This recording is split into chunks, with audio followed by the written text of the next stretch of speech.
Throughout history, certain names become synonymous with evil and darkness, names that are remembered long after the individuals have passed from this world. John Wayne Gacy is one such name, a man whose crimes shocked the nation and left an indelible mark on American criminal history. On the surface, John Wayne Gacy appeared to be an ordinary man living an ordinary life in the suburbs of Chicago, Illinois. He was a successful businessman who owned his own construction company and earned substantial income through his work. He was involved in local politics, volunteering his time and resources to support Democratic Party candidates and various community organizations. He was known among his neighbors as a helpful and generous person, someone who would loan his tools without hesitation and plow snow from sidewalks without asking for compensation. He dressed up as a clown named Pogo at children's hospitals and community events, bringing laughter and entertainment to sick and injured young people. He hosted elaborate summer parties that attracted hundreds of people, including neighbors, politicians, and business associates from across the Chicago area. To all who knew him, John Wayne Gacy seemed to be a man who had achieved success, respect, and acceptance within his community. Yet beneath this carefully maintained facade of normalcy and respectability, something profoundly darker was concealed from public view. Behind the closed doors and in the crawl space beneath his suburban home, John Wayne Gacy was committing unspeakable acts of violence and murder. For years, he operated largely undetected, his horrific crimes hidden away while he continued to present himself as a respectable member of society. By the time his crimes were finally exposed, he had murdered at least 33 young men and boys, making him one of the most prolific serial killers in American history. This account traces the journey of John Wayne Gacy from his troubled and traumatic childhood through the years of his predatory behavior, and ultimately to his arrest, trial, and execution. It is a story of how childhood abuse and rejection can contribute to severe psychological disturbance and violent behavior in adulthood. It is a story of how a predator can manipulate and charm those around him, gaining their trust and access to victims through careful deception and calculated planning. It is a story of how systems designed to protect the public failed repeatedly, allowing a known offender to continue committing horrific crimes. And most importantly, it is a story of the victims, young people whose lives were stolen and whose families were left with grief and unanswered questions. This detailed account of John Wayne Gacy's life represents one of the darkest chapters in American criminal history. The narrative contains descriptions of violence, sexual assault, and predatory behavior that are disturbing in nature.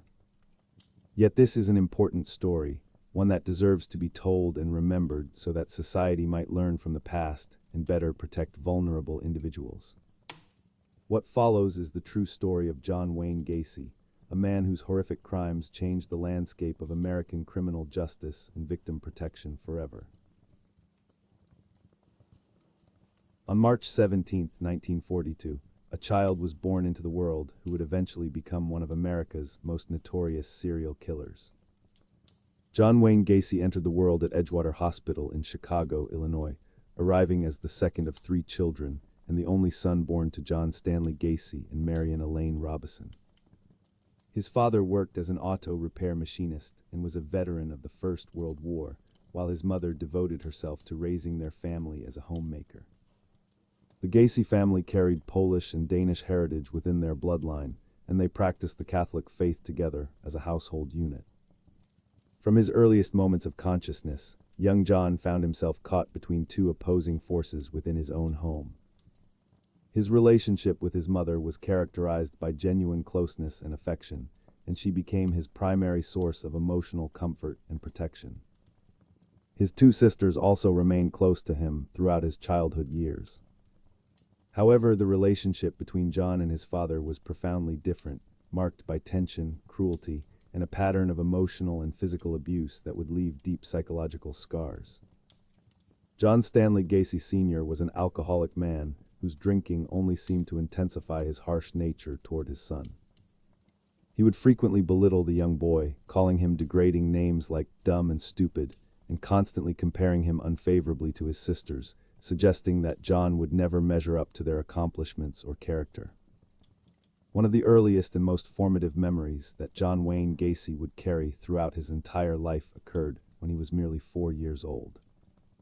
His father discovered that the young boy had accidentally disarranged some components from a car engine, a simple childhood mistake that any 4-year-old might make.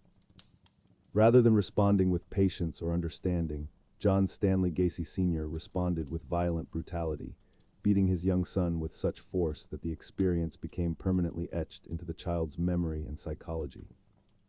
This was not an isolated incident, but rather the beginning of a pattern of physical abuse that would characterize their relationship throughout John's formative years. His mother, witnessing the cruelty inflicted upon her son, made determined efforts to shield him from his father's wrath and violence. She tried to protect him, to be his refuge when the storms of his father's anger descended upon their household. However, this protective behavior inadvertently created new problems for the young boy. His father began to resent what he perceived as his wife's coddling of their son, and he started hurling accusations at John, calling him a sissy and a mama's boy, suggesting with cruel certainty that John would probably grow up queer. These words, spoken by the one person a child is supposed to trust and respect most, would plant seeds of confusion and shame deep within John's developing mind about his own identity and sexuality. The year 1949 marked another dark chapter in young John's life, one that would introduce him to sexual trauma at an age when he was far too young to understand or process such experiences. His father discovered that John and another boy had been caught sexually fondling a young girl, a normal if inappropriate childhood exploration that many children engage in without lasting consequences. Rather than handling this discovery with any degree of understanding or guidance, John Stanley Gacy Sr. responded by whipping his son with brutal force. The same year that this beating occurred, something even more sinister began to unfold in John's life. A family friend, an adult who should have been trustworthy and protective, began to occasionally molest the young boy. John never revealed this abuse to his father, partly because he feared his father would somehow blame him for what was happening, and partly because he had already learned that his father was not a safe person to turn to with problems or pain. Despite the deeply troubled and often hostile relationship between father and son, young John harbored genuine love for his father in his heart. He desperately wanted his father's approval and acceptance, yet he lived with the constant painful awareness that he was never good enough in his father's eyes, no matter what he accomplished or how hard he tried to gain approval. Young John Wayne Gacy was also a physically vulnerable child in ways that set him apart from his peers. He was overweight and notably unathletic, characteristics that made him an easy target for ridicule from other children and further disappointed his father, who seemed to value physical prowess and strength. Because of a heart condition that doctors identified early in his life, he was specifically advised to avoid sports and strenuous physical activities. This medical restriction meant that he could not participate in the typical boyhood activities through which many children develop confidence and social bonds with their peers. In the 4th grade, John began to experience mysterious blackouts, episodes of unconsciousness that frightened him and caused great concern within his family. These blackouts were severe enough that he required hospitalization on multiple occasions throughout his childhood years. Additionally, in 1957, he suffered a burst appendix, another serious medical crisis that required emergency hospitalization and recovery time. John later estimated that between the ages of 14 and 18, he had spent almost an entire year of his life confined to hospital beds, receiving treatment and observation.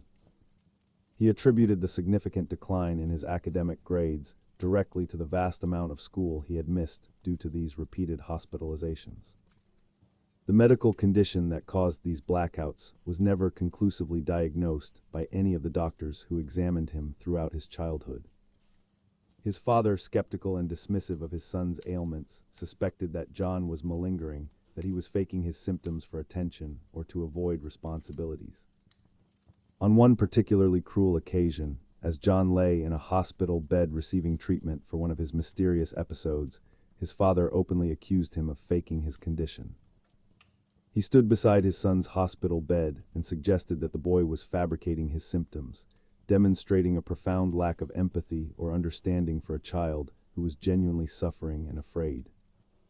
This pattern of paternal rejection, combined with physical vulnerability, social isolation, and unresolved trauma, created a deeply troubled and psychologically fragile young man who was desperate for connection, acceptance, and control over his chaotic internal world.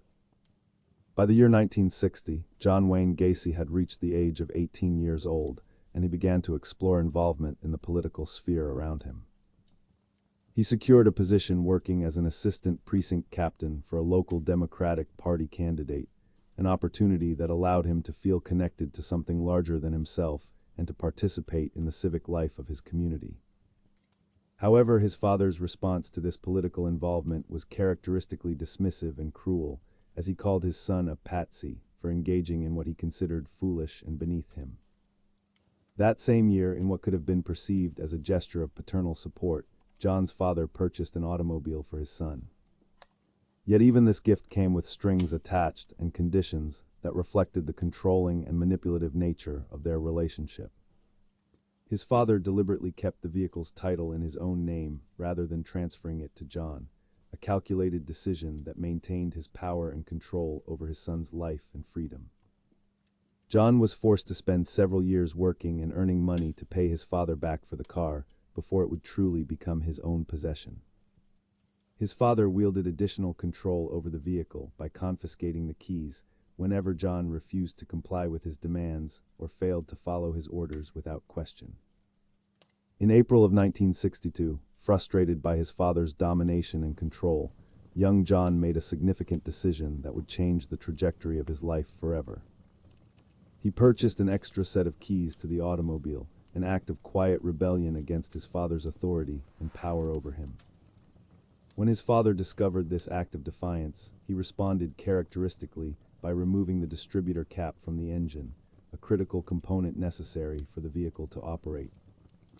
He kept this essential part of the vehicle for 3 full days, once again demonstrating his need to punish and control his son.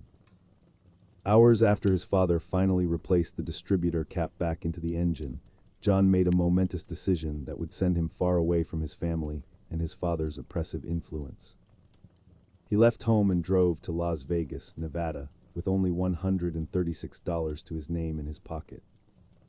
He harbored hopes of residing with a cousin who lived out in the Nevada desert, seeking escape from the suffocating control and emotional abuse he had endured throughout his entire life. In Las Vegas, far from his family and his father's oppressive presence, John began to build a new life for himself through employment.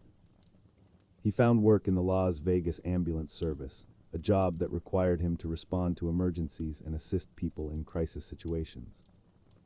He was subsequently transferred to work at Palm Mortuary, where his employment took a dark and deeply disturbing turn that would reveal troubling aspects of his psychology. He worked as a mortuary attendant for approximately 3 months, spending his days observing experienced morticians as they performed the delicate and solemn work of embalming human bodies. Occasionally, he was called upon to serve as a pallbearer, carrying caskets and assisting with funeral services for the deceased. He slept on a simple cot positioned behind the embalming room, living in close proximity to the place where the dead were prepared for their final rest.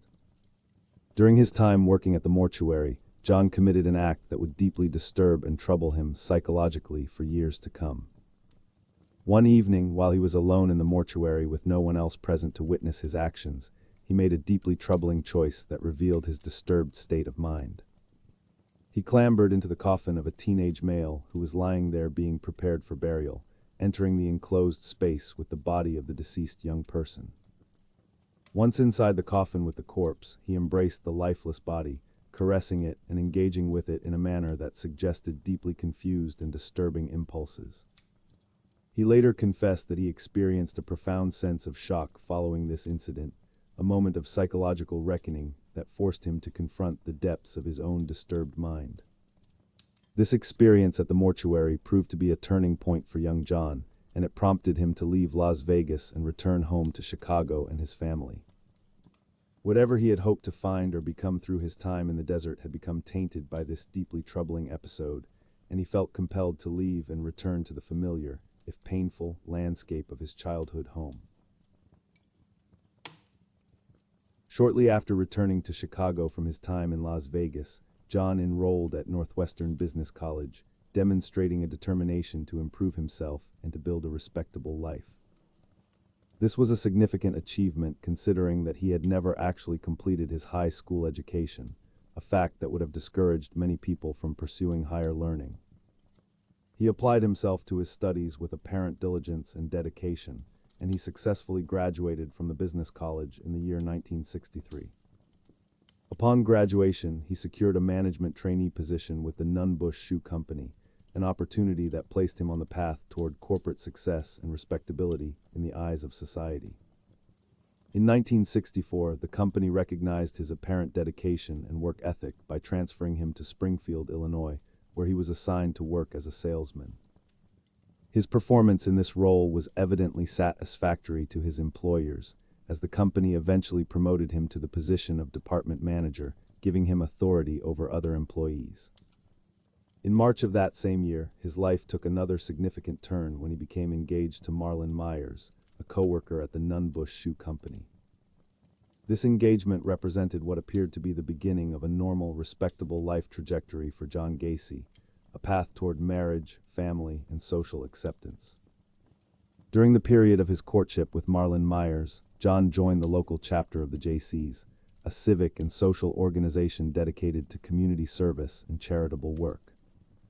He frequently devoted his time and effort to various community and fundraising projects sponsored by the organization, demonstrating what appeared to be genuine commitment to helping others. That same year, 1964, John experienced a significant personal event that would shape his understanding of his own sexuality and psychology. He had his second homosexual experience, an encounter that differed markedly from whatever experience he may have had before. According to Gacy's own account of this incident, a colleague in the JC's organization plied him with alcoholic drinks, encouraging him to consume more and more alcohol. This colleague then invited John to spend the evening on his sofa, creating an intimate and private setting away from other people. While John was intoxicated from the drinks he had consumed, this colleague then performed oral sex on him without his clear consent or full comprehension of what was occurring. Despite the troubling nature of this encounter, John did not report it or resist further involvement with the JC's organization. Instead, he continued to dedicate himself to the organization's work and to his position within its ranks. By 1965, John had risen to the position of vice president of the Springfield JCs, demonstrating rapid ascension through the organization's hierarchy. That same year, he was named the third most outstanding JC in the entire state of Illinois, a recognition that brought him considerable prestige and social standing. To all outward appearances, John Wayne Gacy was becoming a model citizen, a respectable member of his community who was involved in civic activities and who appeared to have overcome the troubled circumstances of his childhood. However, beneath this carefully constructed facade of normalcy and respectability, darker impulses and disturbances were beginning to take shape within his mind. In September of 1964, John Wayne Gacy and Marlon Myers were married in a ceremony that seemed to promise a conventional and respectable future for them both. Shortly after their wedding, Marlon's father made a significant business decision that would dramatically alter the course of John's life and provide him with newfound opportunity and financial security. Marlon's father subsequently purchased 3 Kentucky Fried Chicken restaurants located in Waterloo, Iowa, establishing a small but potentially profitable business empire. The couple relocated to Waterloo so that John could assume the position of manager for all 3 restaurants, a responsibility that carried considerable authority and prestige. They moved into Marlon's parents' former home, understanding that this arrangement would provide them with comfortable housing as John managed the business operations. The financial offer presented to John was extraordinarily lucrative for a man of his age and background, representing an opportunity for wealth and respectability that few young men could obtain. John would receive an annual salary of $15,000, a sum equivalent to approximately $156,800 in the year 2026. Beyond his base salary, John would also receive a share of the restaurant's profits, meaning his income could potentially increase substantially depending on business performance. For the first time in his life, John Wayne Gacy appeared to have achieved the kind of financial success and social standing that might finally earn him the approval and respect of his father. However, beneath the surface of this respectable facade, darker impulses were beginning to emerge and take concrete form in his behavior toward others. John opened what he called a club in the basement of his home, a private space where his restaurant employees could drink alcohol and play pool in an informal and relaxed atmosphere. Although John employed teenagers of both sexes in his restaurants, he deliberately socialized only with the male employees, segregating them from the female workers and isolating them in his basement space. He would frequently give many of his young male employees alcohol, providing them with drinks that lowered their inhibitions and clouded their judgment. After plying these young men with alcohol, John would make sexual advances toward them, testing their boundaries and attempting to manipulate them into sexual contact. When these young men rebuffed his advances and rejected his sexual propositions, John would claim that his behavior was merely a joke or a test of their moral character and values.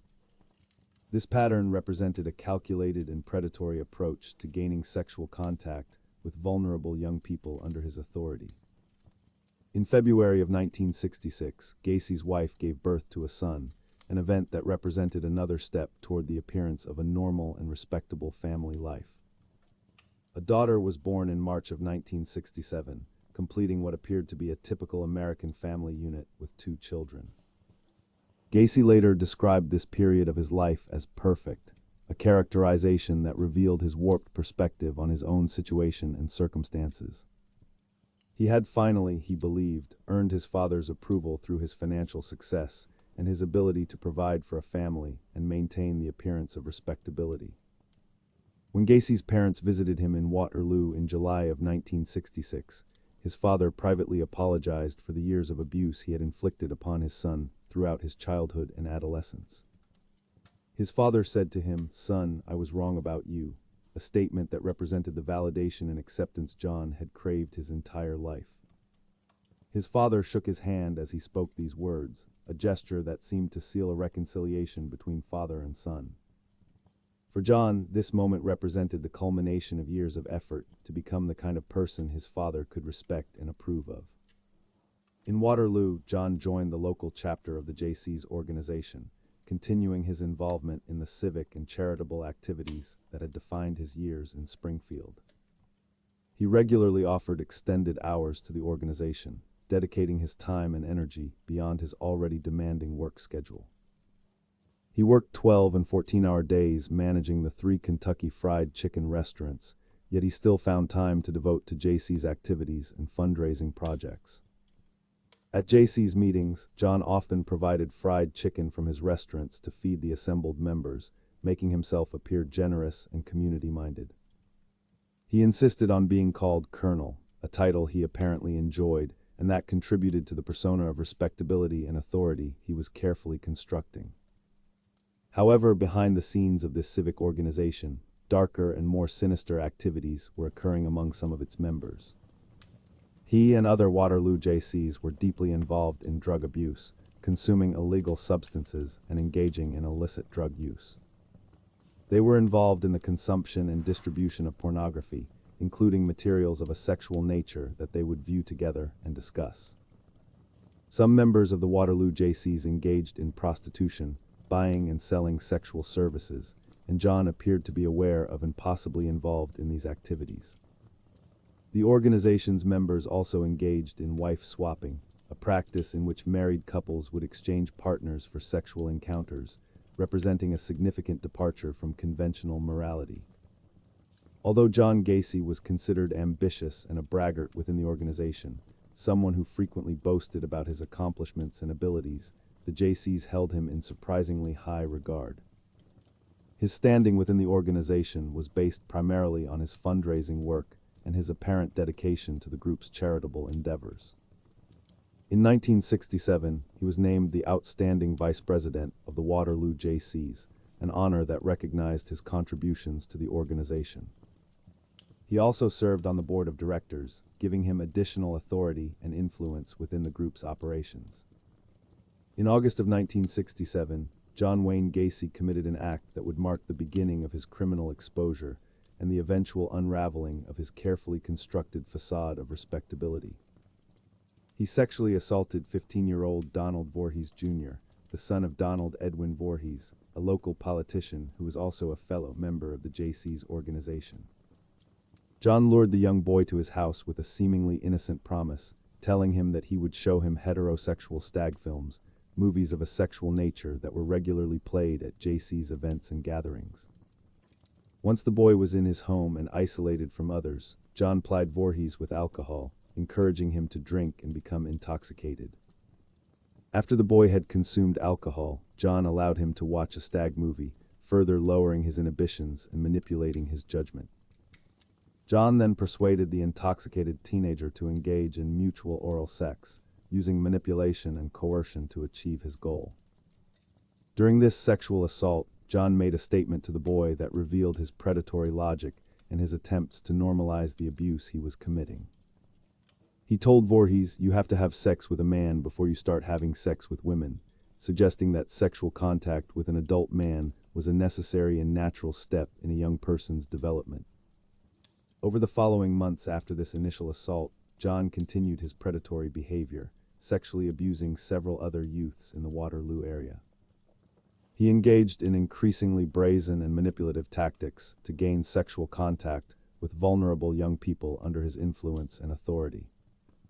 He encouraged one young victim to have sexual relations with John's own wife as part of an elaborate scheme to gain leverage over the boy. After this manipulation, John then blackmailed the same youth into performing oral sex on him, using the sexual encounter with his wife as evidence and leverage for the coercion. John also employed an insidious deception, tricking several teenagers into believing that he had been commissioned by a legitimate scientific research organization to conduct homosexual experiments.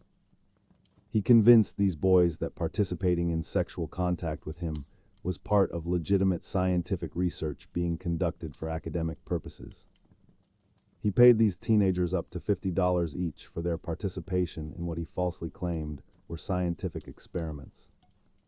This systematic pattern of predatory behavior represented calculated abuse of young people who were vulnerable, isolated, and under his control or authority in various ways. In March of 1968, the abuse finally came to light when Donald Voorhees gathered the courage to tell his father about the sexual assault he had experienced. Donald Edwin Voorhees, disturbed and outraged by what his son had revealed to him, immediately contacted the police and reported the crime. Police arrested John Wayne Gacy and charged him with performing oral sodomy on Voorhees and with the attempted sexual assault of 16-year-old Edward Lynch. When confronted with these serious criminal charges, John vehemently denied all wrongdoing, refusing to acknowledge any guilt or responsibility for his actions. He demanded to take a polygraph test, apparently believing that he could convince authorities of his innocence through this examination. The results of the polygraph tests, however, were indicative of deception, suggesting that John was being dishonest in his denials. John publicly denied any wrongdoing and insisted that the charges against him were politically motivated, a false claim designed to discredit his accuser. He argued that Voorhees Sr. had opposed his nomination for appointment as president of the Iowa Jaycees, suggesting that the charges were retaliation for this political opposition. Several fellow members of the Jaycees organization found John's story credible and rallied to his support, believing his claims of political persecution. However, the evidence against him was substantial enough that on May 10, 1968, John was indicted on the sodomy charge by a grand jury. A psychiatric evaluation conducted during this period revealed deeply troubling aspects of John's psychology and his approach to accountability. The evaluators noted that the most striking aspect of the test results was John's total denial of responsibility for everything that had happened to him. He could produce what appeared to be an alibi or explanation for every accusation and every incident brought against him. He presented himself as a victim of circumstances who had been wronged, shifting blame entirely onto other people who he claimed were out to get him. The evaluators determined that John attempted to assure a sympathetic response by depicting himself as being at the mercy of a hostile environment conspiring against him. This pattern of denial and victimization represented a sophisticated psychological defense mechanism that allowed John to maintain his self-image despite clear evidence of his guilt. On August 30th, John committed another serious crime in his desperate attempt to prevent Donald Voorhees from testifying against him in court. He promised one of his employees, 18-year-old Russell Schroeder, a payment of $300 if he would physically assault Donald Voorhees. The purpose of this assault was to intimidate and discourage Voorhees from appearing as a witness and testifying about the sexual assault he had experienced. Russell Schroeder, apparently motivated by the promise of money, agreed to carry out this violent plan. Schroeder lured Voorhees to an isolated park where no one else was present to witness or intervene in what was about to occur. Once Voorhees was isolated in this park setting, Schroeder sprayed mace, a chemical irritant, directly into the boy's eyes, causing severe pain and temporary blindness. After incapacitating Voorhees with the mace spray, Schroeder proceeded to beat him with physical violence, striking him repeatedly. Despite the severity of this attack, Voorhees managed to escape from his assailant and fled to safety. Voorhees immediately reported Schroeder's actions to police, providing law enforcement with information about the assault and John's involvement in planning it. Schroeder was arrested the next day following the assault on Voorhees. Initially, Schroeder denied any involvement in the assault, attempting to evade responsibility for his actions. However, Schroeder soon confessed to assaulting Voorhees, and he indicated that he had done so at John Wayne Gacy's direct request and financial incentive. Police arrested John and charged him with hiring Schroeder to assault and intimidate a witness, adding serious charges of witness intimidation to the sexual assault charges he already faced. On September 12th, John was ordered to undergo a formal psychiatric evaluation at the Psychiatric Hospital of the University of Iowa. 2 psychiatrists conducted this evaluation, examining John's mental state and psychological makeup. These 2 doctors concluded that John had an antisocial personality disorder, the clinical term for what is commonly understood as sociopathy or psychopathy. They determined that John was unlikely to benefit from treatment or rehabilitation efforts, suggesting that his condition was deeply ingrained and resistant to change. The doctors concluded that his behavior pattern was likely to bring him into repeated conflict with society throughout his life. Despite these grave conclusions about his mental state and his likelihood to commit further crimes, the doctors determined that John was mentally competent to stand trial for the charges against him. This meant that John would face criminal prosecution and that he could be held legally responsible for his actions, despite his mental illness. The stage had been set for John Wayne Gacy's first encounter with the criminal justice system, an encounter that would ultimately fail to prevent him from committing far more horrific crimes in the years to come. On November 7, 1968, John Wayne Gacy appeared before the court to answer for the crimes that had been committed against the young people under his authority and care. He pleaded guilty to 1 count of sodomy in relation to the sexual assault of Donald Voorhees Jr., acknowledging this single charge against him. However, he entered a not guilty plea to the charges related to the other youths whom he had sexually assaulted during his time in Waterloo. In his defense, John claimed that Voorhees had actually offered himself to him willingly, that the boy had initiated the sexual contact between them. He further claimed that he had acted out of curiosity rather than from any predatory or malicious intent toward the young man. His story was not believed by the judge, jury, or any of the legal authorities who had reviewed the evidence against him. Gacy was convicted of sodomy on December 3, 1968, a conviction that carried serious consequences for his future.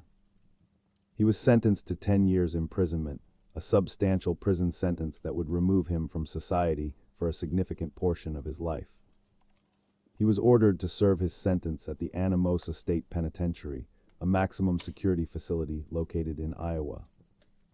That same day that his conviction and sentencing were handed down, Gacy's wife filed a petition for divorce, officially ending their marriage. In her petition, Marlon requested that she be awarded the couple's home and all of their property accumulated during the marriage. She requested sole custody of their 2 children, ensuring that John would have no parental rights or involvement in their lives. She also requested alimony, financial support from John, to help her maintain her standard of living following the divorce. The court ruled entirely in her favor, granting all of her requests and rejecting any claims John might have had to his family or property.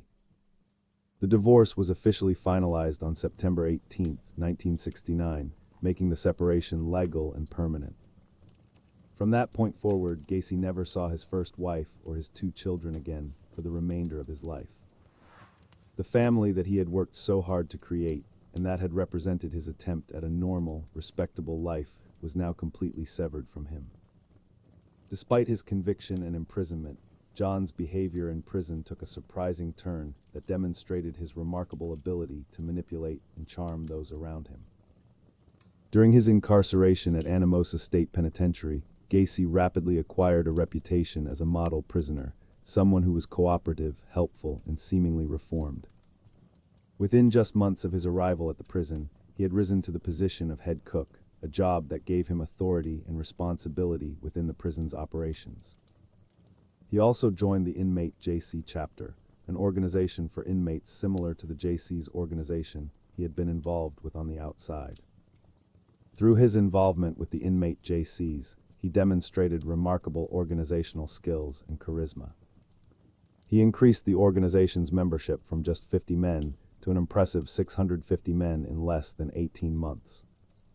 He secured an increase in the inmates' daily pay in the prison mess hall, using his influence to negotiate better compensation for the incarcerated men. He supervised several projects designed to improve the living conditions for inmates within the prison. One of these projects was the installation of a miniature golf course, a recreational amenity that improved the quality of life for the prisoners. Through his tireless efforts on behalf of the inmate community, he was presented with a Distinguished Service Award in February of 1970. This award recognized his contributions to the Inmate JC chapter and his work to improve conditions for his fellow prisoners. Despite his model behavior and his efforts to appear reformed, Gacy's true nature remained unchanged beneath the surface of his cooperative facade. In June of 1969, Gacy was denied parole, a decision that meant he would have to serve more of his sentence before being considered for release. To prepare for a second scheduled parole hearing that was set for May of 1970, Gacy applied himself to his education with apparent diligence. He completed 16 high school courses while incarcerated, demonstrating his commitment to self-improvement and education. He obtained his high school diploma in November of 1969, an achievement that added to his credentials as a reformed and rehabilitated prisoner. On Christmas Day of 1969, while Gacy was serving his sentence at Anamosa State Penitentiary, his father died from cirrhosis, a liver disease caused by his lifetime of alcoholism. When Gacy was informed of his father's death, he experienced an emotional breakdown of significant proportions. He collapsed to the floor, sobbing uncontrollably, revealing the depth of his emotional attachment to his father despite their troubled relationship. His request for supervised compassionate leave to attend his father's funeral was denied by prison authorities. He was forced to remain incarcerated and could not pay his final respects to the man who had so profoundly shaped his life and psychology, both positively and negatively. The death of his father represented the end of an era in John's life, the closing of a chapter in which he had desperately sought approval and validation from the man who had abused and belittled him throughout his childhood. On June 18, 1970, John Wayne Gacy was granted parole with 12 months of probation, a decision that meant he would be released from Anamosa State Penitentiary. He had served only 18 months of his 10-year sentence, a relatively brief period of incarceration that reflected his successful manipulation of the prison system and his cultivation of a model prisoner reputation. The conditions of his parole included strict requirements that would theoretically monitor his behavior and prevent further crimes. He was required to maintain a nightly curfew, meaning he had to remain in his residence during specific hours each evening. He was also required to relocate to Chicago to live with his mother, ensuring that he would have family supervision and support during his reintegration into society. On his release from prison, Gacy spoke with his friend and fellow JC Clarence Lane, who had picked him up from the prison facility. Clarence Lane had remained steadfast in his belief of Gacy's innocence throughout his trial and imprisonment, demonstrating unwavering loyalty despite the evidence against him. Gacy told Lane that he would never go back to jail and that he intended to re-establish himself in Waterloo, suggesting that he planned to rebuild his life in the place where his crimes had occurred. However, within 24 hours of his release, Gacy's stated intentions proved to be dishonest. He relocated to Chicago, abandoning his plan to return to Waterloo and instead moving to the city where his mother lived. He arrived in Chicago by bus on June 19, 1970, beginning what would become the most horrific chapter of his life. Shortly after his arrival in Chicago, Gacy obtained a job as a short-order cook, employment that provided him with income and a cover of normalcy. On February 12, 1971, Gacy was charged with sexually assaulting a teenage boy in Chicago. The boy claimed that Gacy had lured him into his car at Chicago's Greyhound bus terminal, a location where vulnerable young people often gathered. Gacy had driven the boy to his home and then attempted to force the boy into sexual contact against his will.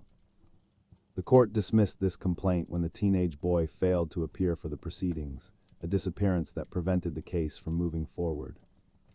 On June 22 of that same year, Gacy was arrested again and charged with aggravated sexual battery and reckless conduct.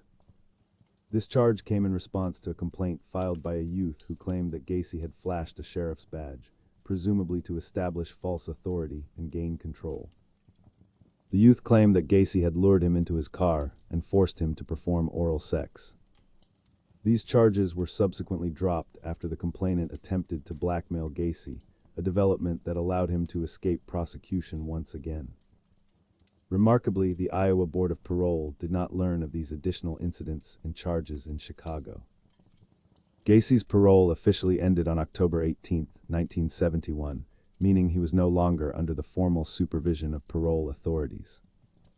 A month later, in November of 1971, the records of Gacy's criminal convictions in Iowa were sealed by court order. This sealing of records meant that his prior conviction for sodomy would not be easily accessible to employers, landlords, or other people conducting background checks on him.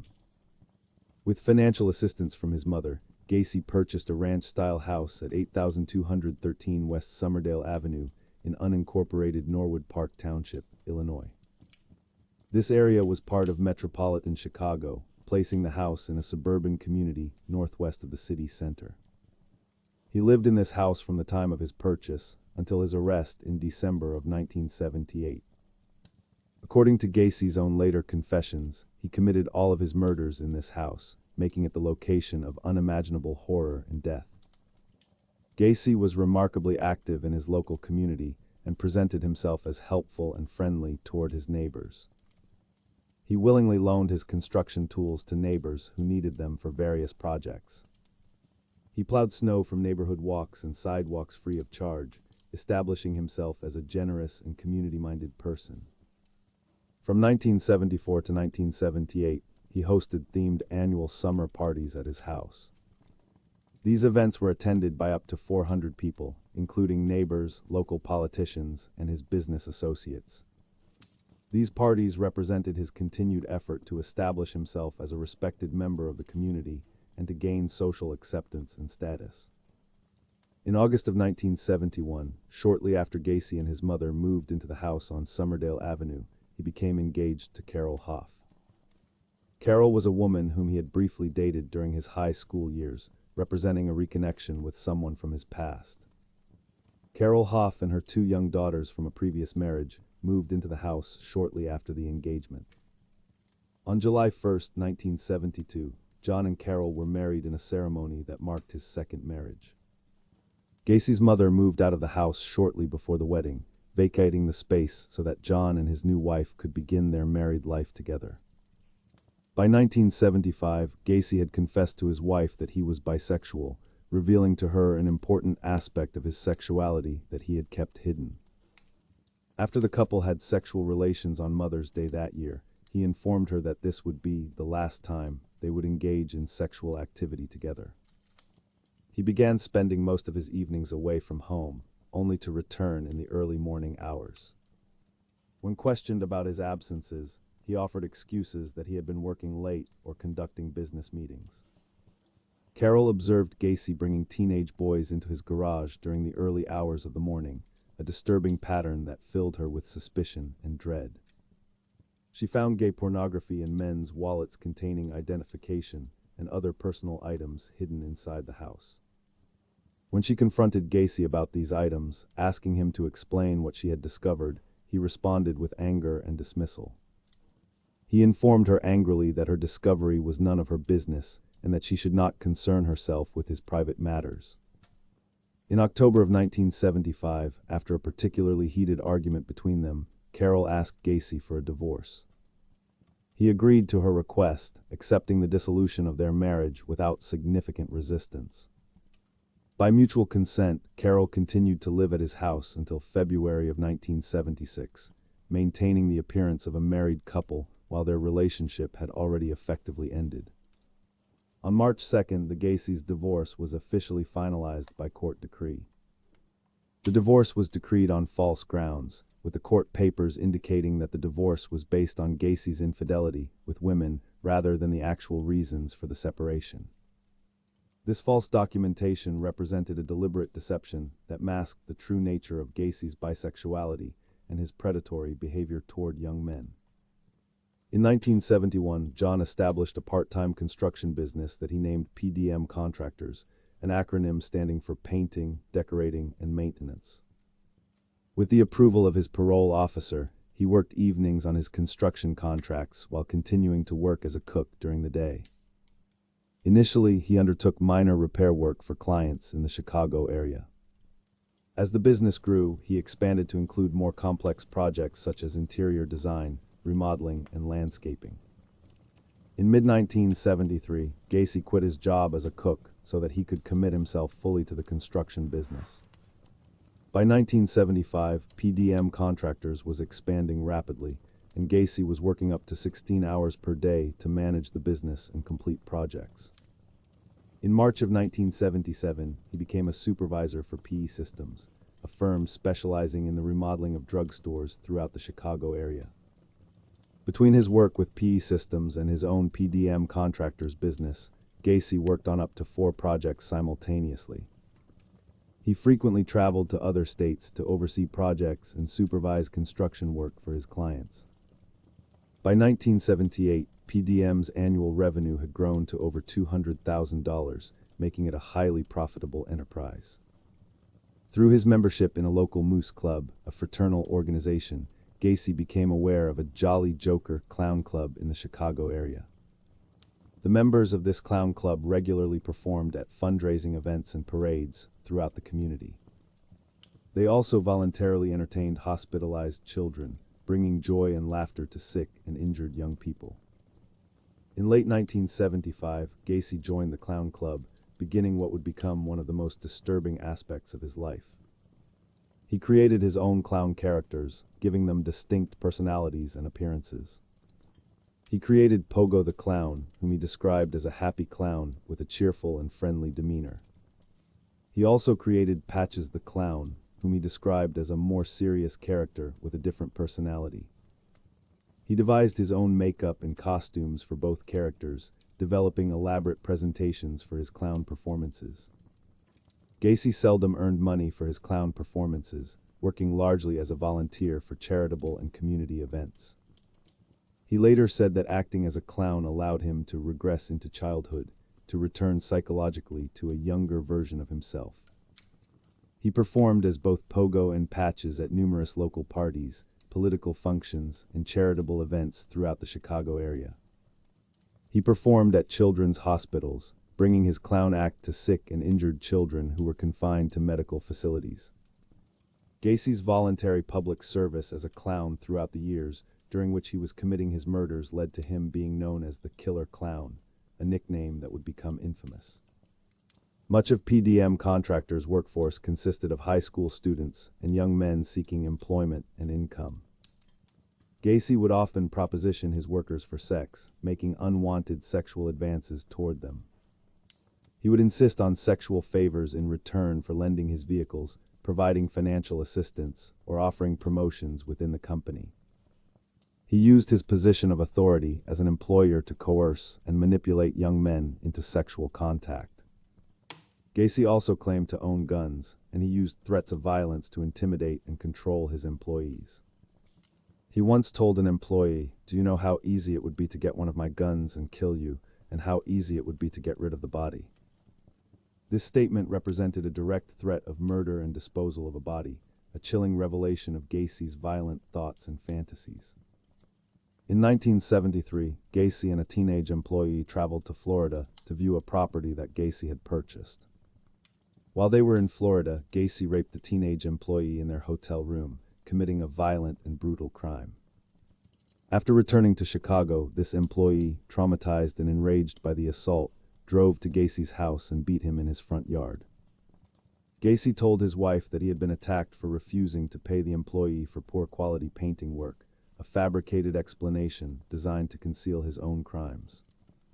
In May of 1975, Gacy hired 15-year-old Anthony Antonucci to work for PDM contractors. 2 months later, Gacy went to Antonucci's home, knowing that the youth had an injured foot and would be vulnerable and unable to escape. The two drank a bottle of wine together, lowering Antonucci's inhibitions. They watched a heterosexual stag film, a pattern that Gacy used repeatedly to lower young men's defenses before attempting sexual assault. Gacy then wrestled Antonucci to the floor in an act of physical aggression and overpowering strength. He cuffed Antonucci's hands behind his back, restraining him and preventing escape. However, one of the cuffs was loose, and Antonucci was able to free his arm while Gacy was out of the room. When Gacy returned, Antonucci, who was a high school wrestler, grappled with him physically. Antonucci obtained the key to the handcuffs and managed to cuff Gacy's hands behind his back, turning the tables on his attacker. Gacy then threatened Antonucci with violence, but then calmed down and promised to leave if Antonucci would free him. Antonucci agreed to this arrangement, and Gacy left the house. Despite this traumatic incident, Antonucci continued working for PDM for 9 months afterward.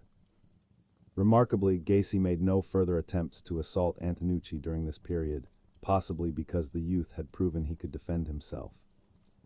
On July 26, 1976, Gacy picked up 18-year-old hitchhiker David Cram on the street.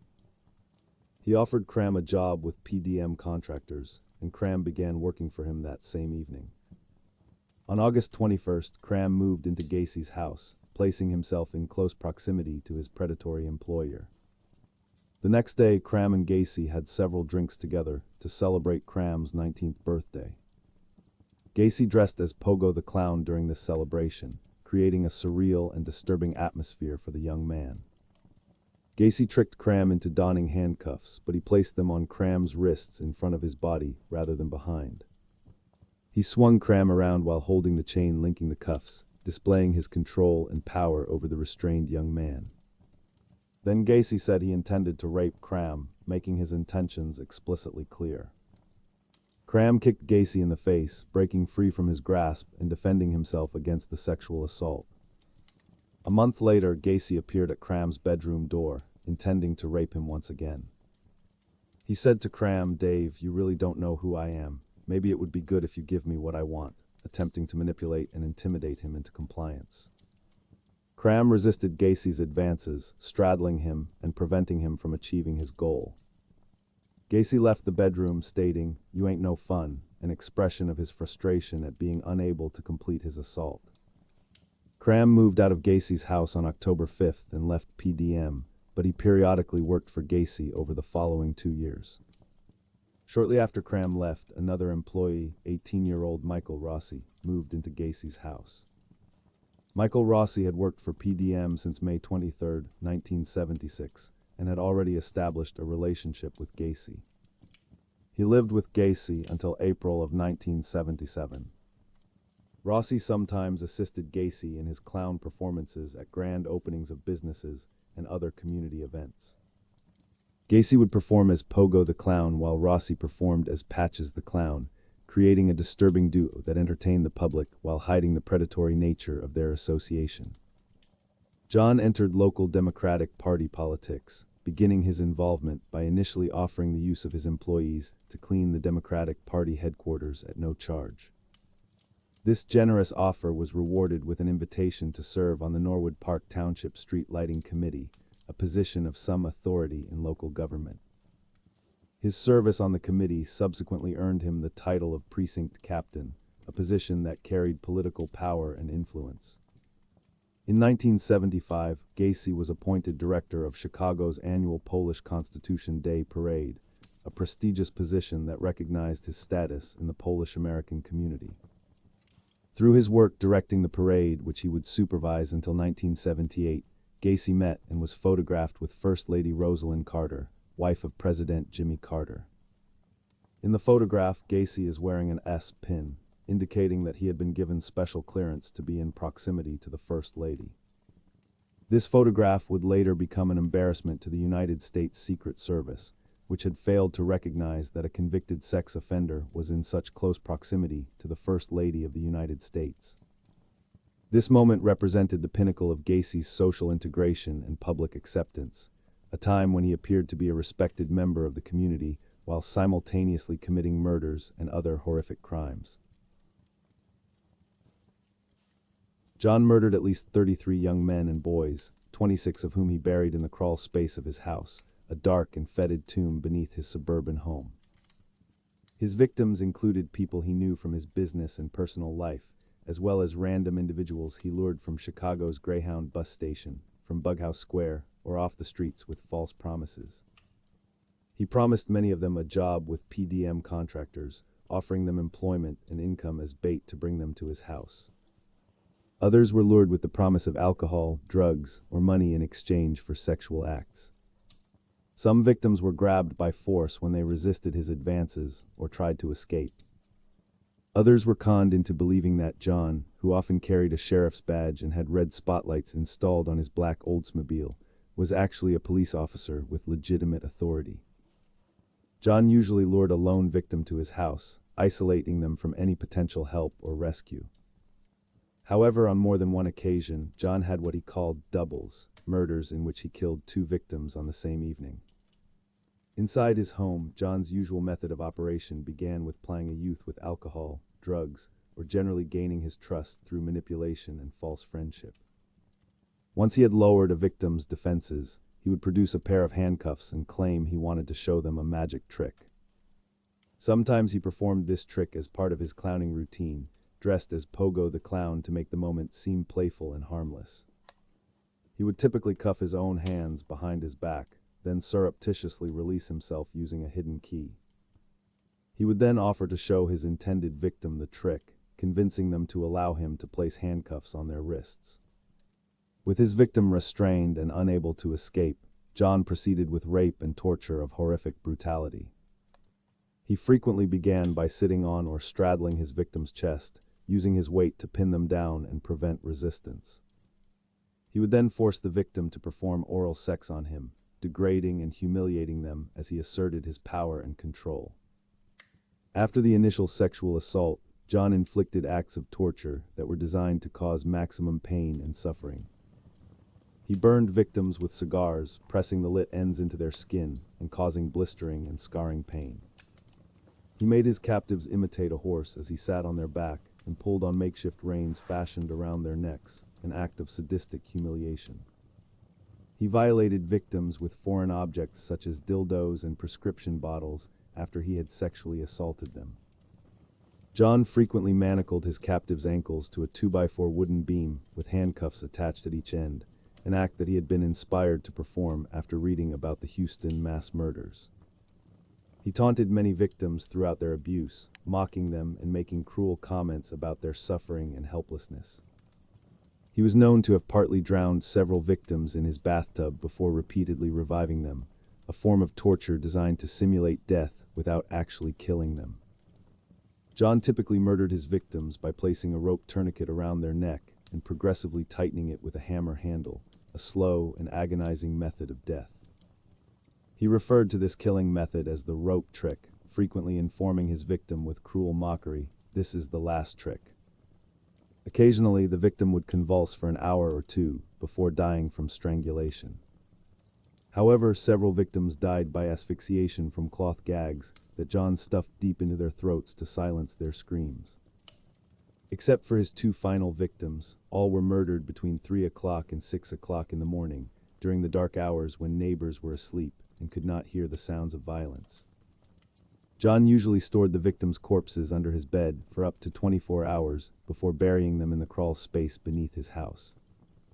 In the crawl space, he periodically poured lime over the bodies to hasten decomposition and reduce the smell of death. Some victims were taken to his garage and embalmed prior to burial, a grotesque echo of his time working at Palm Mortuary in Las Vegas. John's first known murder occurred on January 3, 1972. According to John's later account, following a family party the previous evening, he drove to the Civic Center in the Loop in the early morning to view a display of ice sculptures. He then lured 16-year-old Timothy from Chicago's Greyhound bus terminal into his car. Timothy was on his way to his father's home in Omaha, Nebraska, and had informed John that his bus was not due to depart until noon. John took Timothy on a sightseeing tour of Chicago and then drove him to his home with the false promise that he could spend the remainder of the night there and be driven back to the station in time to catch his bus. John claimed he woke early the following morning to find Timothy standing in his bedroom doorway holding a kitchen knife. He jumped from his bed and Timothy raised both arms in a gesture of surrender, accidentally cutting John's forearm with the blade. John disarmed Timothy, banged his head against the bedroom wall, and kicked him against his wardrobe. Timothy kicked John in the stomach, doubling him over with pain. John then grabbed Timothy, wrestled him to the floor, and stabbed him repeatedly in the chest, his frenzy of violence finally resulting in Timothy's death. As Timothy lay dying from his wounds, John claimed he washed the knife in his bathroom, then went to his kitchen and saw the makings of breakfast on the table. Timothy had apparently set the table for two and had walked into John's room to wake him while absent-mindedly carrying the knife. John buried Timothy in his crawl space and later covered his grave with a layer of concrete. In an interview several years after his arrest, John said that immediately after killing Timothy, he felt totally drained, yet noted that as he stabbed Timothy and listened to the sounds of the victim's death, he had experienced an orgasm. He added that this realization led to a profound understanding, saying, "That's when I realized that death was the ultimate thrill." John said he committed murder for the second time around January of 1974. This victim remains unidentified to this day, a nameless person whose death went unrecorded and unmourned. He was strangled and placed in John's closet before being buried in the crawl space. John later stated that bodily fluids leaked from the victim's mouth and nose, staining his carpet with evidence of his crime.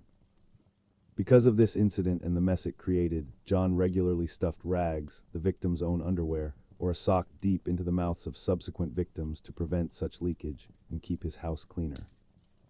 On July 31, 1975, John Butkovich, an 18-year-old employee of PDM Contractors, disappeared. Butkovich had worked for John for approximately 2 years prior to his disappearance. His car was later found abandoned with his jacket and wallet inside, and the keys still in the ignition. The day prior to his disappearance, Butkovich and 2 friends had confronted John regarding 2 weeks of outstanding back pay that he owed to Butkovich. According to John, the trio left his home after reaching a compromise that should credit be returned to his contractor's account. If carpeting that Butkovich had purchased was returned to the store, he would give Butkovich his check. Butkovich's father called John, who claimed he was happy to help search for his son, but was sorry that Butkovich had run away. When questioned by police, John said that Butkovich and 2 friends had arrived at his house demanding the overdue pay, but they had reached a compromise and all 3 had left. Over the following 3 years, Butkovich's parents called police more than 100 times, desperately urging them to investigate John further. John later admitted to encountering Butkovich exiting his car, waving to attract his attention. According to John, Butkovich approached him, stating, "I want to talk to you." John invited Butkovich into his car, then invited him back to his home, ostensibly to settle the issue of his overdue wages. At his home, John offered Butkovich a drink, then conned him into allowing his wrists to be cuffed behind his back. John later confessed to having sat on the kid's chest for a while before he strangled him with a rope. He stowed Butkovich's body in his garage, intending to bury the body later in the crawl space. When his wife and stepdaughters returned home earlier than expected, John buried Butkovich under the concrete floor of the tool room extension of his garage in an empty space where he had intended to dig a drain tile. 1975 was the year that John's construction business expanded significantly, bringing him greater financial success and more employees. 1975 was also the year when John freely admitted that he began to increase the frequency of his excursions in search of sex with young males. He often referred to these hunting trips as cruising, and he would spend his evenings driving through the city searching for vulnerable young people to target. John committed most of his murders between 1976 and 1978, a period during which he largely lived alone following his divorce from Carol. Although John remained gregarious and civic-minded in his public presentation, several neighbors noticed significant behavioral changes after his 1976 divorce. They noticed him keeping company with young males at odd hours. They heard his car arrive or depart in the early morning hours when most people were sleeping. They saw lights in his home switch on and off in the early hours of the morning, suggesting nocturnal activity and disturbance. One neighbor later recollected that for several years, muffled high-pitched screaming, shouting, and crying had repeatedly awakened her and her son in the early morning hours. She identified the sounds as emanating from the house adjacent to theirs on West Somerdale Avenue, John's House of Horrors. 1 month after his divorce was finalized, John abducted and murdered 18-year-old Daryl. Daryl was last seen alive in Chicago on April 6, 1976. John buried him under the dining room, with cloth lodged deep in his throat. On May 14th, 15-year-old Randall disappeared shortly after returning home from a dental appointment. Hours after Randall was last seen by his family, 14-year-old Samuel vanished as he walked home from his sister's apartment. He and Randall were close acquaintances, and investigators believe the two were murdered the same evening and buried together in the crawl space. On June 3rd, John killed 17-year-old Michael, who disappeared while traveling from Chicago to Waukegan. John strangled Michael with a ligature and buried him under the spare bedroom. 10 days later, John murdered 16-year-old William and buried him in a common grave in the crawl space. William seems to have been the first of 4 victims known to have been murdered between June 13th and August 6, 1976. 3 were between 16 and 17 years old, and 1 unidentified victim appears to have been an adult. On August 5th, 16-year-old James is last known to have phoned his family, possibly from John's home. James died of suffocation, and his body was buried in the crawl space beneath 17-year-old Rick, who was last seen alive on August 6th. John is thought to have murdered 2 unidentified males between August and October 1976. On October 24th, John abducted and killed teenage friends Kenneth and Michael, who were last seen on Clark Street in Chicago. 2 days later, 19-year-old construction worker William disappeared after informing his family he was to attend a party. William died of suffocation, and John buried his body beneath his master bedroom. William had apparently worked for John at some point in the past. Between November and December 1976, John murdered 21-year-old Francis. His last contact with his family was a phone call to his mother sometime in November. He was not reported missing as his family believed he had moved to California shortly thereafter. Francis was buried beneath the room John used as his office. In December 1976, 17-year-old Gregory disappeared. His girlfriend last saw him outside her house. Gregory had worked for PDM for less than 3 weeks when he disappeared. He had informed his family that John had had him dig trenches for some kind of drain tiles in his crawl space. Gregory's car was later found abandoned. His parents and older sister contacted John about Gregory's disappearance. John claimed that Gregory had expressed a wish to run away from home and that he had received an answering machine message from Gregory shortly after he had disappeared. When asked if he could play the message for Gregory's parents, John said he had erased it. On January 20th, 1977, John lured 19-year-old John to his house on the pretext of buying his Plymouth Satellite automobile. He later confessed to strangling John in his spare bedroom, claiming that Michael Rossi was asleep in the house the following morning. John later sold the car to Michael Rossi for $300. 2 months later, on March 15th, 20-year-old John disappeared. John was last seen leaving a near North Side restaurant. He was buried in the crawl space above the body of Francis. Shortly before his disappearance, John had mentioned he had obtained work with a local contractor.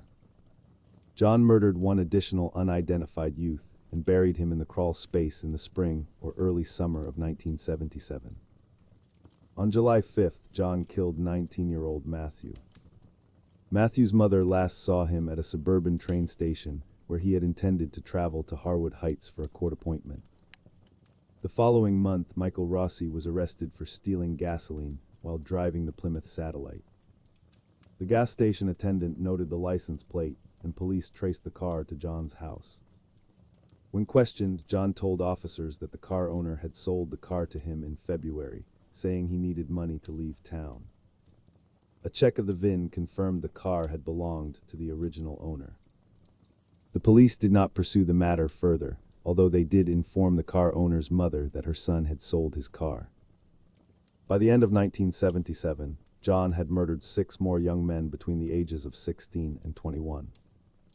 The first of these was 18-year-old Robert, the son of a Chicago police sergeant, last seen alive on September 15th. Robert lived 4 blocks from John's house. He was buried in the crawl space. On September 12th, John had flown to Pittsburgh, Pennsylvania, to supervise a remodeling project and did not return to Chicago until September 16th. Because John was in another state at the time Robert was last seen, this is cited to support John's claim of assistance from 1 or more accomplices in several homicides. 10 days after Robert was last seen, 19-year-old former United States Marine John disappeared after leaving his mother's house. John strangled him and buried his body beneath the master bedroom. On October 17th, 21-year-old Russell disappeared outside a Chicago bar. Russell was looking for contracting work. John murdered him and buried him beneath the guest bedroom. Less than 4 weeks later, John murdered 16-year-old Robert and buried him in the crawl space. 20-year-old Tommy disappeared on November 18th after leaving a Chicago bar. On December 9th, 19-year-old United States Marine David disappeared after telling his mother he was to attend a rock concert in Hammond, Indiana. John strangled David with a ligature and buried him in the crawl space, close to another victim. On December 30th, John abducted 19-year-old college student Robert from a Chicago bus stop at gunpoint. John drove him to his home where he raped and tortured him, repeatedly drowning him to unconsciousness in a bathtub as he made statements such as, "Aren't we playing fun games tonight?" Robert later testified at trial that he was in such pain that he asked John to kill him. John replied, "I'm getting round to it," suggesting he was enjoying the torture too much to end it quickly.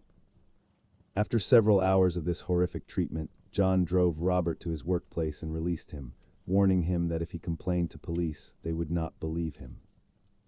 Robert reported the assault, and police questioned John on January 6, 1978. John admitted to having had a slave-sex relationship with Robert, but insisted everything was consensual, adding that he didn't pay the kid the money he had promised him. The police believed him and filed no charges against John for this violent crime.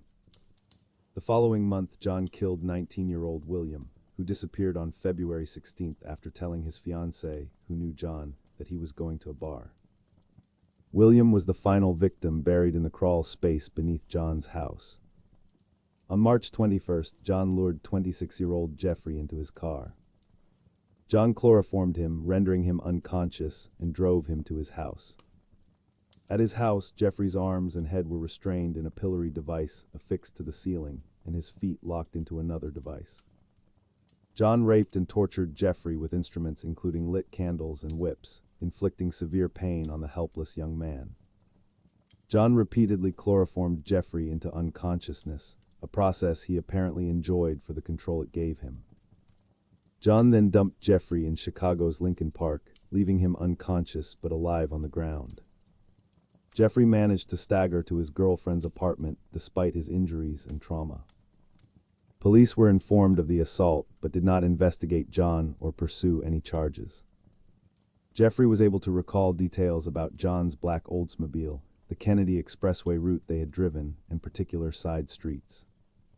He and two friends staked out the Cumberland exit of the expressway, and in April, Jeffrey saw the Oldsmobile. He and his friends followed the car to 8213 West Somerdale Avenue. John was arrested on July 15th as a result of Jeffrey's investigation and testimony, but was released on bail pending investigation and trial. He was facing trial for assault and battery against Jeffrey at the time of his arrest for other crimes. By mid-1978, the crawl space beneath John's house had no room for further bodies.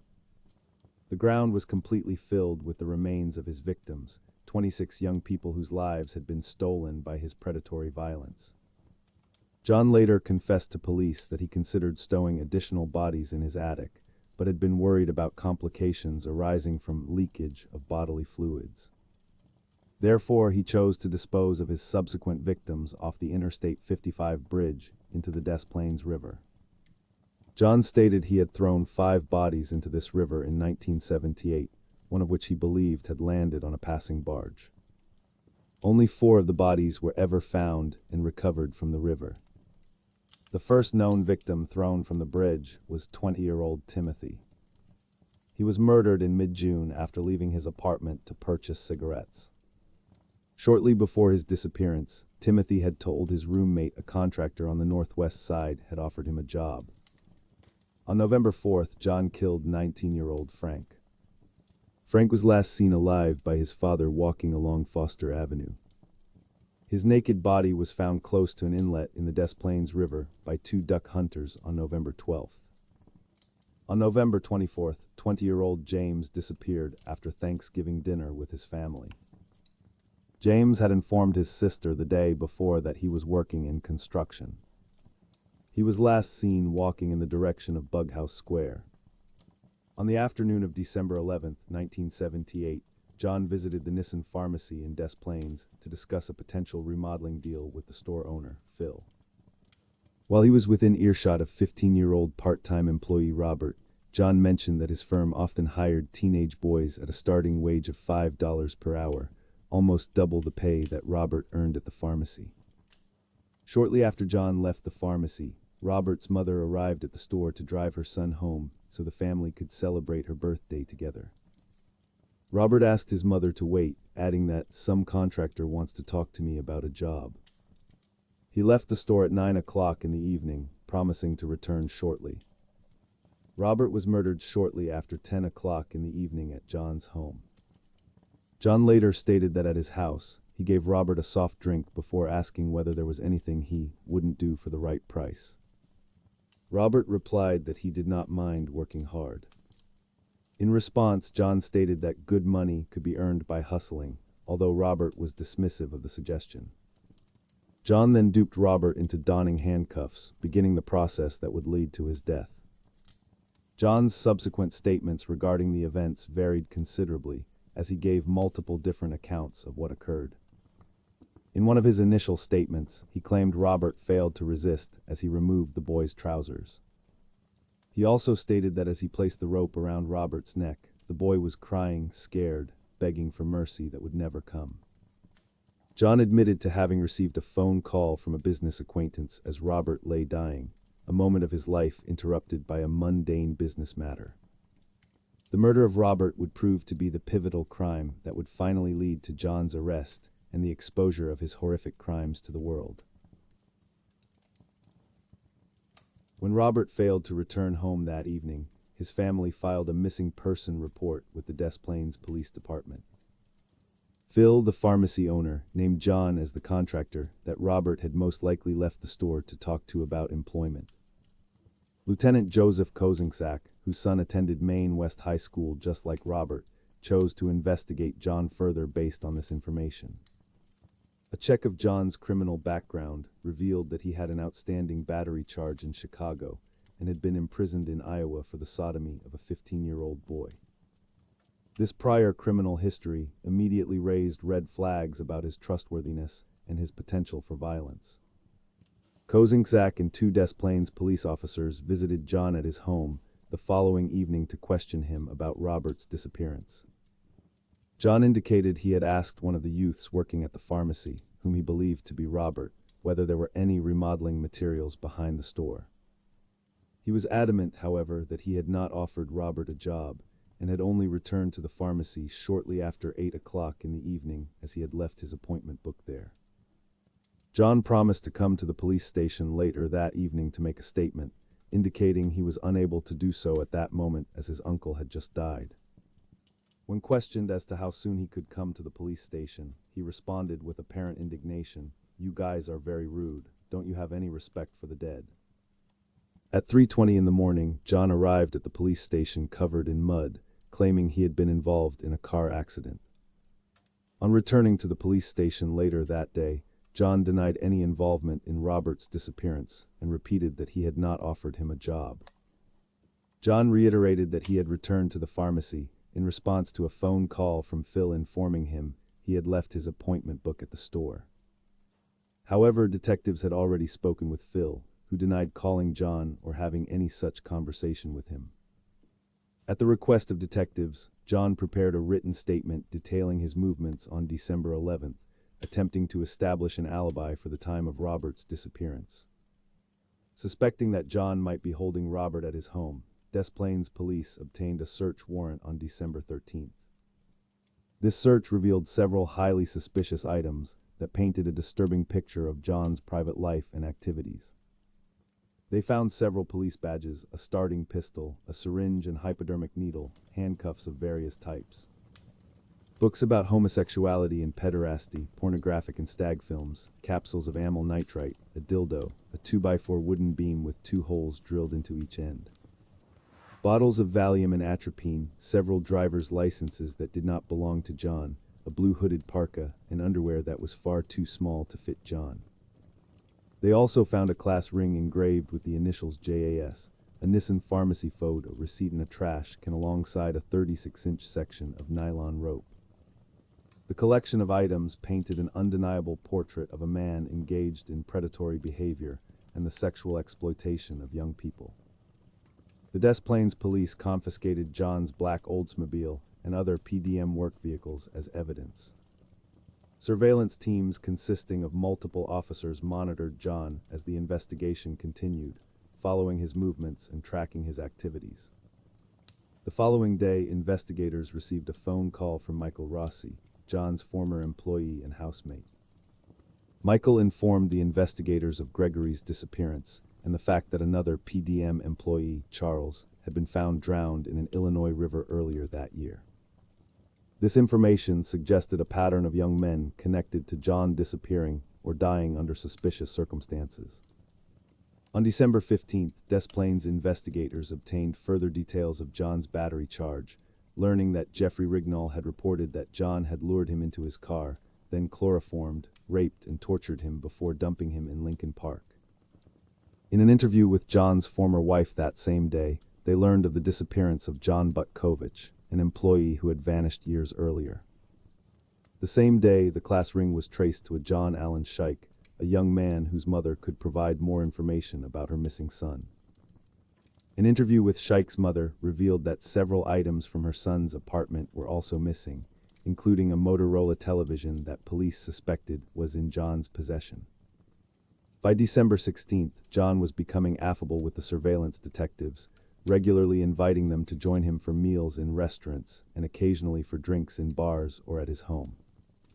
He repeatedly denied involvement with Robert's disappearance and accused the officers of harassing him because of his political connections or his recreational drug use.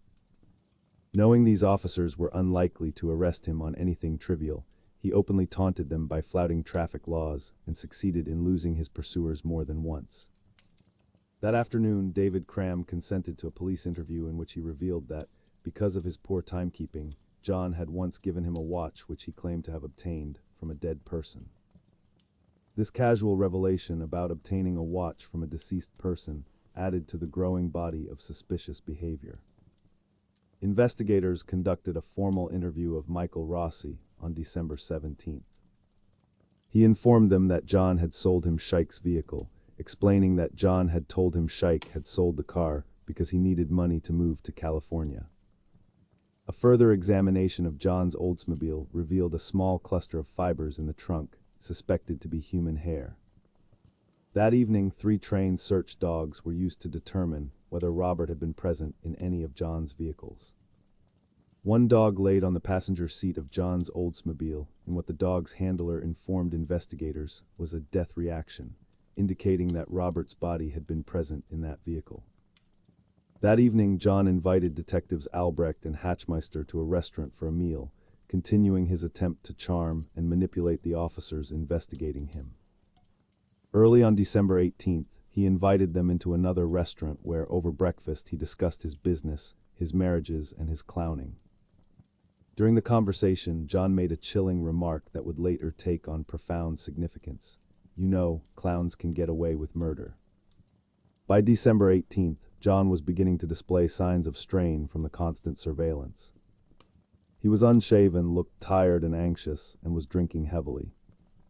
That afternoon, he drove to his lawyer's office to prepare a $750,000 civil suit against the Des Plaines police, demanding that they cease their surveillance of him. The same day, the Nissan pharmacy photo receipt found in John's kitchen was traced to 17-year-old Kimberly, a colleague of Robert at Nissan Pharmacy. Kimberly stated that she had borrowed Robert's parka earlier in the evening and had placed the receipt in the pocket just before she returned the coat to Robert as he left the store. This evidence directly contradicted John's claims about the receipt and his presence at the pharmacy. The same evening, Michael Rossi was interviewed a second time. This time, he was more cooperative and willing to share information with investigators. He informed detectives that in the summer of 1977, at John's behest, he had spread 10 bags of lime in the crawl space of John's house. This revelation about spreading lime in the crawl space suggested that John may have been deliberately attempting to dispose of bodies and hide evidence of his crimes. On December 19th, investigators began compiling evidence for a second search warrant for John's house. The same day, John's lawyers filed the civil suit against the Des Plaines police. The hearing for the suit was scheduled for December 22nd. That afternoon, John invited the surveillance detectives inside his house again, displaying a troubling lack of concern about the investigation. As one detective distracted John with conversation, another officer walked into John's bedroom in an unsuccessful attempt to write down the serial number of the Motorola television they suspected belonged to Sheikh. While flushing John's toilet, the officer noticed a rancid smell he suspected could be that of rotting corpses emanating from a heating duct. The officers who had searched John's house previously had failed to notice this smell, as the house had been cold when they conducted the earlier search. Investigators interviewed both David Cram and Michael Rossi on December 20th. When questioned as to where he believed John had concealed Robert's body, Michael replied that John may have placed the body in the crawl space beneath the house. Michael agreed to submit to a polygraph test to verify his truthfulness. He denied any involvement in Robert's disappearance or any knowledge of his whereabouts. However, he soon refused to continue the questioning, and his erratic and inconsistent responses while attached to the polygraph machine rendered the investigator unable to render a definite opinion as to his truthfulness. Michael did, however, further discuss the trench digging he had done in the crawl space and remarked on John's insistence that he not deviate from where he was instructed to dig. David Cram informed investigators of John's attempts to rape him in 1976. He stated that after he and John had returned to his home after the December 13th search, John had turned pale after seeing a clod of mud on his carpet and had immediately entered the crawl space to look for evidence of digging.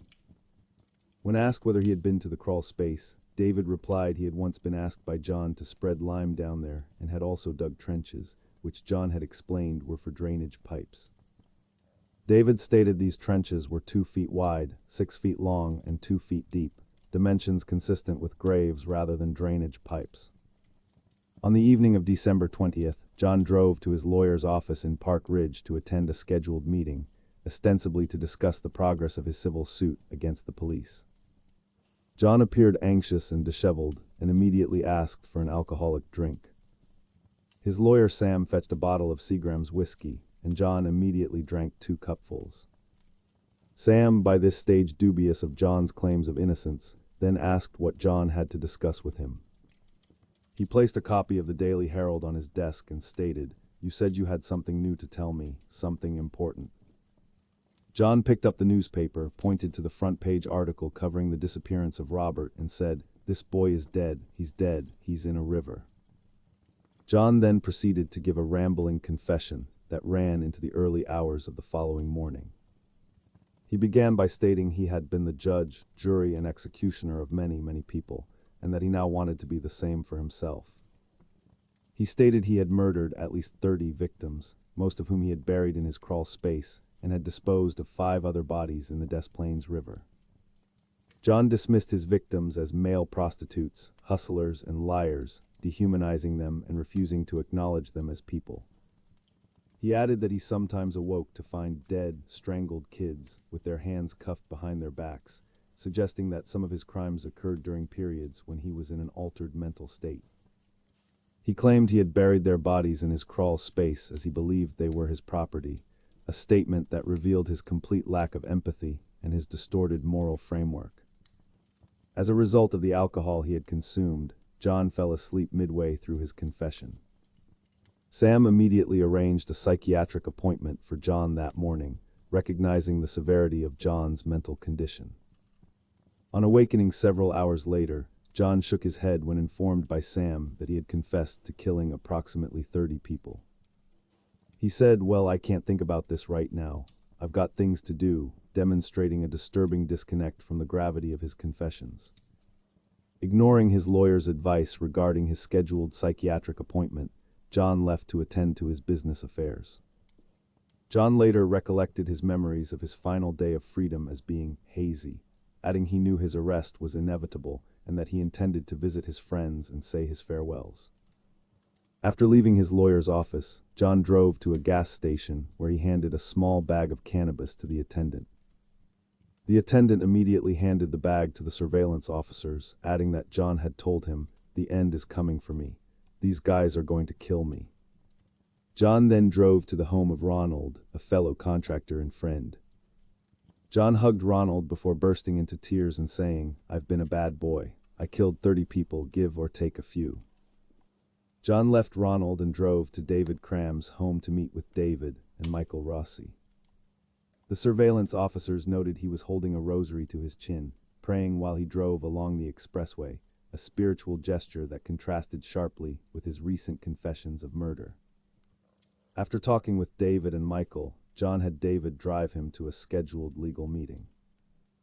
David informed the surveillance officers that John had told him, and Michael that he had confessed to over 30 murders with his lawyers the previous evening. John then had David drive him to Maryhill Cemetery, where his father was buried. As John drove to various locations that morning, police outlined the formal draft of their second search warrant, specifically to search for Robert's body in the crawl space. On hearing from the surveillance detectives that, in light of his erratic behavior, John might be about to commit suicide, police decided to arrest him on a charge of possession and distribution of cannabis in order to hold him in custody while the formal request for a second search warrant was presented. At 4:30 in the afternoon on December 21st, the eve of the hearing of John's civil suit against the police, a second search warrant was granted by the court. After police informed John of their intentions to search his crawl space for the body of Robert, John denied the teenager was buried there. However, he confessed to having killed in self-defense a young man whose body was buried under his garage. Armed with the signed search warrant, police and evidence technicians drove to John's home. They found that John had unplugged his sump pump, deliberately flooding the crawl space with water in an apparent attempt to destroy evidence and dispose of remains. They replaced the plug and waited for the water to drain from the space. Evidence technician Daniel then entered the 28 by 38 foot crawl space, crawled to the southwest area, and began digging through the soil and debris. Within minutes, he uncovered putrefied flesh and a human arm bone, confirming the investigators' worst suspicions. Daniel shouted to the investigators that they could now charge John with murder, adding, "I think this place is full of kids." A police photographer uncovered a patella in the northeast corner of the crawl space. The two then began digging in the southeast corner, uncovering two lower leg bones. The victims were too decomposed to be identified as Robert at that moment. As the body in the northeast corner was unearthed, a crime scene technician discovered the skull of a second victim alongside this body. Later excavations of the feet of this second victim revealed a further skull beneath the body, indicating multiple burials in the same location. Because of this discovery, technicians returned to the trench where the first body was unearthed, discovering the rib cage of a fourth victim, confirming the massive scale of the murders. After being informed that police had found human remains in his crawl space and that he would now face murder charges, John told officers he wanted to clear the air.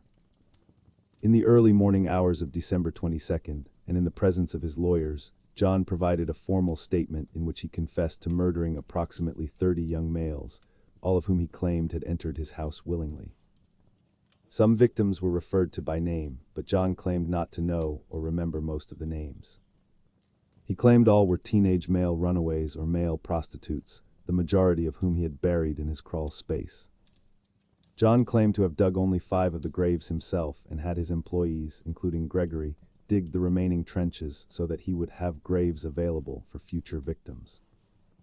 When shown a driver's license issued to Robert which had been found on his property, John claimed not to know this individual, but admitted that this license had been in the possession of one of his victims. He also confessed to having planned to further conceal the bodies beneath his property by covering the entire crawl space with concrete in January of 1979. When questioned specifically about Robert, John confessed to luring him to his house and strangling him on December 11th. He also admitted to having slept alongside Robert's body that evening, before disposing of the corpse in the Des Plaines River in the early hours of December 13th. On his way to the police station after disposing of Robert's body, he had been in a minor traffic accident after disposing of the body.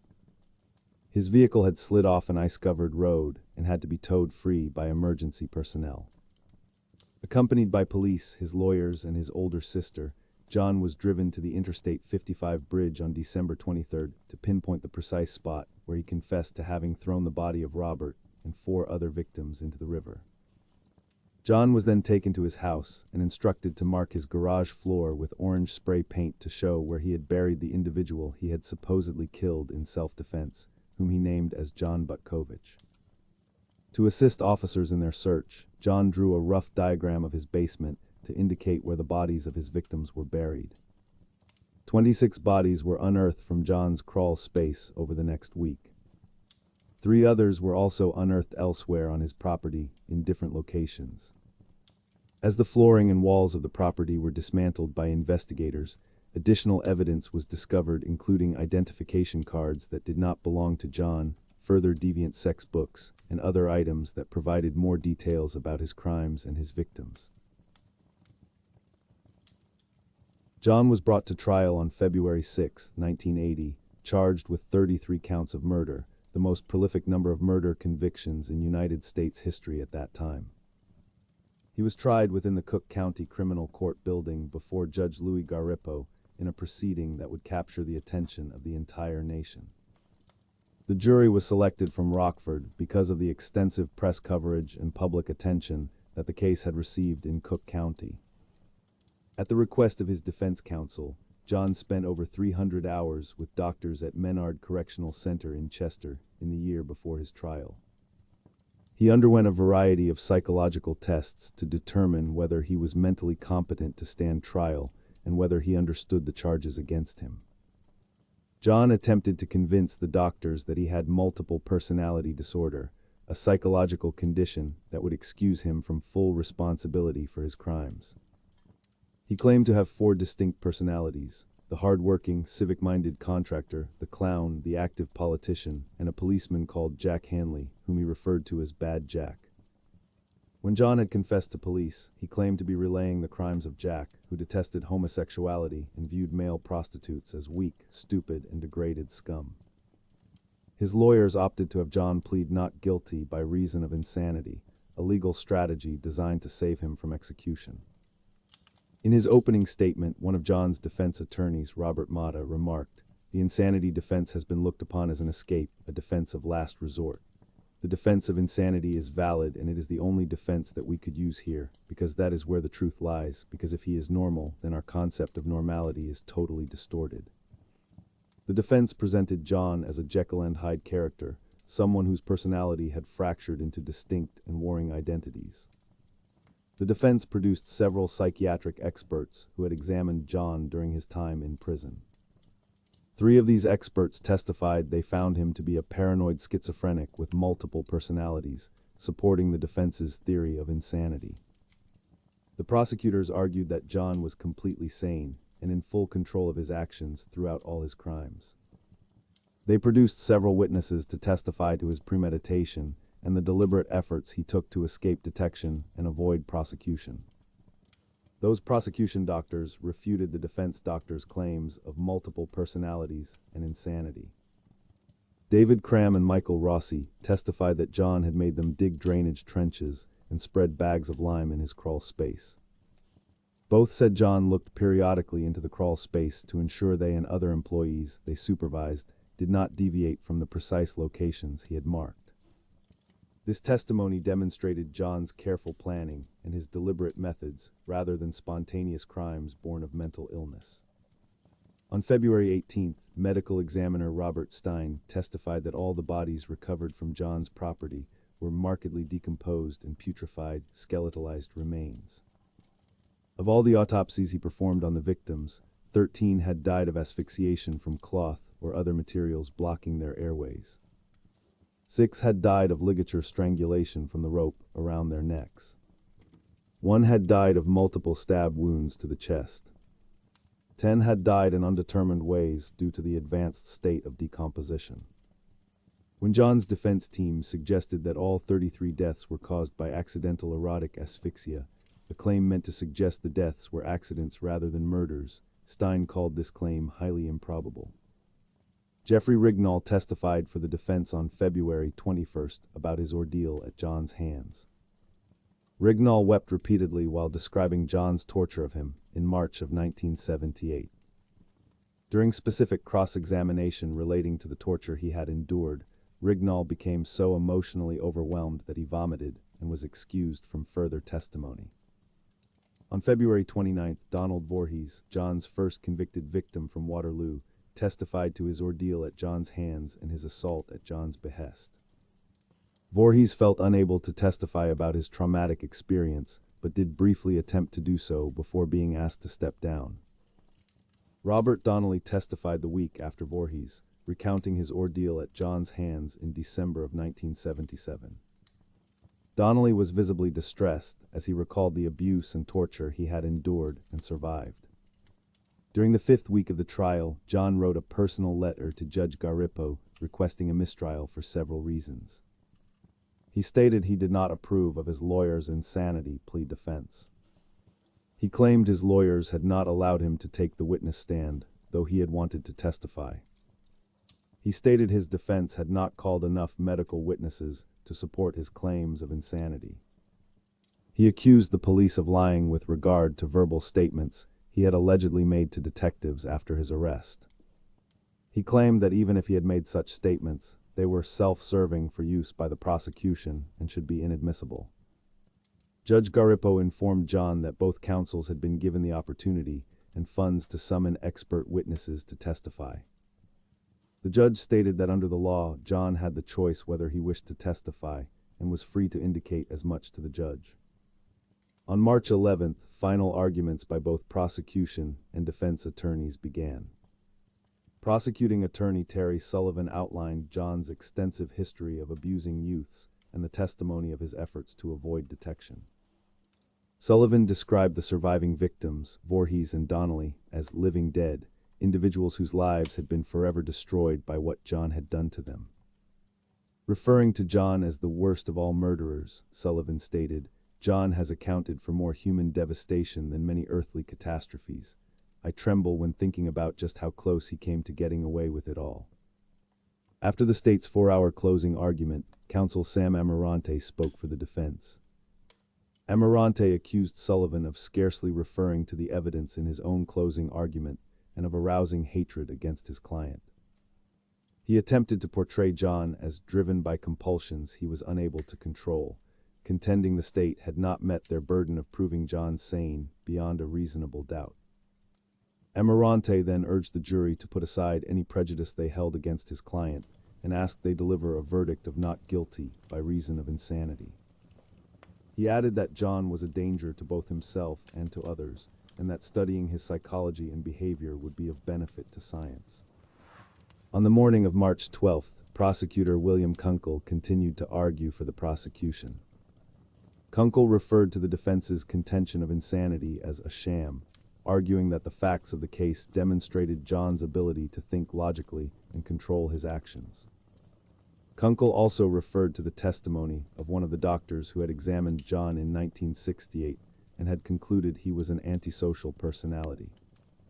He stated that had the recommendations of this doctor been heeded in 1968, John would not have been freed from prison, and the subsequent victims would have lived.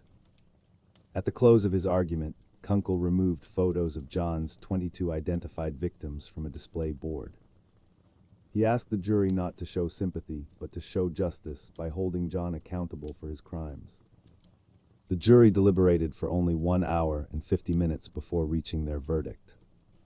John was found guilty of 33 charges of murder, an unprecedented number of murder convictions in United States history at that time. He was also found guilty of sexual assault and taking indecent liberties with a child, both charges in reference to Robert. The conviction for 33 murders represented the culmination of years of investigation and the systematic documentation of his horrific crimes. In the sentencing phase of the trial, the jury deliberated for more than 2 hours before making their final decision. They sentenced John to death for each murder committed after the Illinois statute on capital punishment came into effect in June of 1977. His execution was set for June 2, 1980, though this date would be postponed multiple times. On being sentenced, John was transferred to Menard Correctional Center, where he remained on death row for 14 years. During his time on death row, he repeatedly proclaimed, often via conflicting claims, his innocence regarding the crimes for which he had been convicted. Isolated in his prison cell, John began to paint, with his artwork occasionally produced via commission for various interested parties. He drew inspiration from a wide range of sources for his artwork, depicting subjects as diverse as clowns, including himself as Pogo or Patches. He painted Jesus, the 7 dwarfs, skulls, his own home, Elvis Presley, and John Dillinger, creating a body of artwork that reflected both his disturbed mind and his artistic capacity. John's paintings have been displayed at exhibitions and sold at auction, making him a financially profitable criminal even after his incarceration. Before his trial, John initiated contact with journalist Russ Ewing, to whom he granted numerous interviews between 1979 and 1981. Ewing later collaborated with author Tim Cahill to publish the book Buried Dreams, which detailed John's crimes and psychology. The information John divulged to Ewing regarding the circumstances of his first murder proved instrumental in establishing the identity of his first victim, Timothy. On February 15, 1983, Henry Brisbane, a fellow death row inmate known as the I-57 killer, stabbed John in the arm with a sharpened wire. John received treatment in the prison hospital and recovered from this attack by a fellow prisoner. After his incarceration, John read law books and filed voluminous motions and appeals, though he did not prevail in any of them.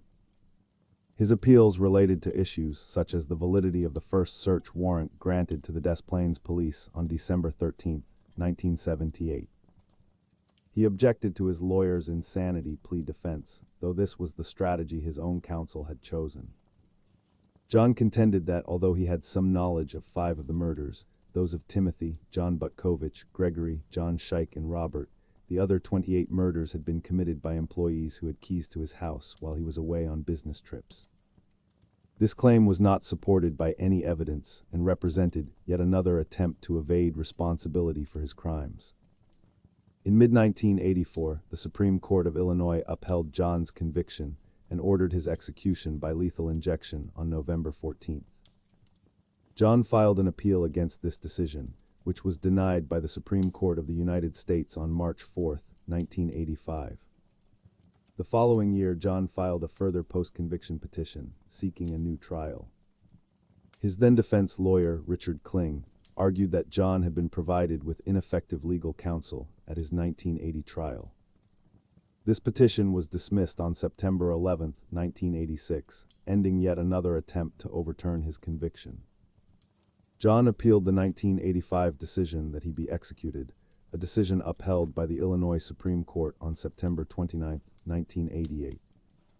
The court set a new execution date of January 11, 1989, though this date would also be postponed. After the United States Supreme Court denied John's final appeal in October of 1993, the Illinois Supreme Court formally set an execution date for May 10, 1994. On the morning of May 9, 1994, John was transferred to Stateville Correctional Center to be executed. That afternoon, he was allowed a private picnic on the prison grounds with his family, a final opportunity to spend time with those who had remained in his life. For his last meal, John ordered a bucket of KFC, French fries, a dozen fried shrimp, fresh strawberries, and a Diet Coke. His final meal consisted largely of the same product he had managed years earlier, and that had provided him with wealth and employment. That evening, he received the last rites from a Catholic priest before being escorted to the Stateville execution chamber. In the hours leading up to John's execution, a crowd estimated at over 1,000 gathered outside the correctional center. A vocal majority of the crowd were in favor of the execution and the end of John's life. Although a small number of anti-death penalty protesters were also present, opposing capital punishment on principle. Some of those in favor of the execution wore T-shirts hearkening to John's previous community services as a clown and bearing satirical slogans such as "No Tears for the Clown." At 12:40 in the morning, the procedure to administer the lethal injection began, though the chemicals used in the execution solidified unexpectedly. The solidified chemicals clogged the intravenous tube, preventing the injection from proceeding as planned. The execution team replaced the clogged tube, and the execution resumed after this technical difficulty. The entire procedure took 18 minutes from start to finish. Anesthesiologists blamed the problem on the prison officials' inexperience at conducting an execution, a failure of competence at the most critical moment. This error apparently led to Illinois adopting an alternative method of lethal injection for future executions. One prosecutor at John's trial, William Kunkel, said he got a much easier death than any of his victims, reflecting on the disparity between John's relatively quick execution and the prolonged suffering he had inflicted on those he murdered.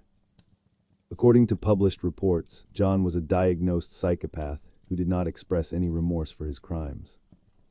He showed no genuine emotion or sorrow for the lives he had destroyed or the suffering he had caused. His final statement to his lawyer before his execution was that killing him would not compensate for the loss of others and that the state was murdering him. His final spoken words were reported to be "kiss my ass," a contemptuous and disrespectful statement directed at those executing him. Although prosecutor William Kunkel stated in 2020 that these words were spoken to a prison official and were not part of any official statement prior to John's execution. After John's death was confirmed at 12:58 in the morning on May 10, 1994, his brain was removed. It is in the possession of Helen Morrison, a witness for the defense at John's trial, who has interviewed John and other serial killers in an attempt to isolate common personality traits of violent sociopaths. John was cremated following his execution, and the whereabouts of his ashes remain undisclosed to this day. In 1984, Sam Amarante, John's defense lawyer, authored procedures that were incorporated by the Illinois General Assembly into the Missing Child Recovery Act of 1984. At the time of John's murders, Illinois police had to wait 72 hours before initiating a search for a missing child or adolescent. This waiting period meant that crucial time was lost in searching for missing young people, allowing predators like John to further victimize or dispose of evidence. The Missing Child Recovery Act removed this waiting period, allowing immediate police response to reports of missing children. Other states subsequently adopted similar procedures based on the Illinois law. As a result of these legislative changes, a national network aimed at locating missing children was gradually formed. This network has since developed into the Child Abduction Emergency, commonly known as an Amber Alert, a system that has saved countless lives of missing and abducted children. The legacy of John Wayne Gacy's horrific crimes thus led to meaningful reforms in child protection laws across the United States, a small consolation to the families of his victims, but a step toward preventing future tragedies. Only 28 of John's victims have been conclusively identified through dental records, DNA testing, and forensic analysis. The youngest victims were Samuel Stapleton and Michael Moreno, both just 14 years old when they were murdered. The oldest victims were Francis Alexander and Russell Nelson, both 21 years old at the time of their deaths. The identified victims ranged in age from 14 to 21, with most being teenagers or young adults in their late teens and early 20s. Cook County Medical Examiner Robert Stein supervised the exhumations of the victims buried on John's property, a grim and meticulous task that would take weeks to complete. The crawl space was marked in sections, and each body was given an identifying number for purposes of organization and investigation.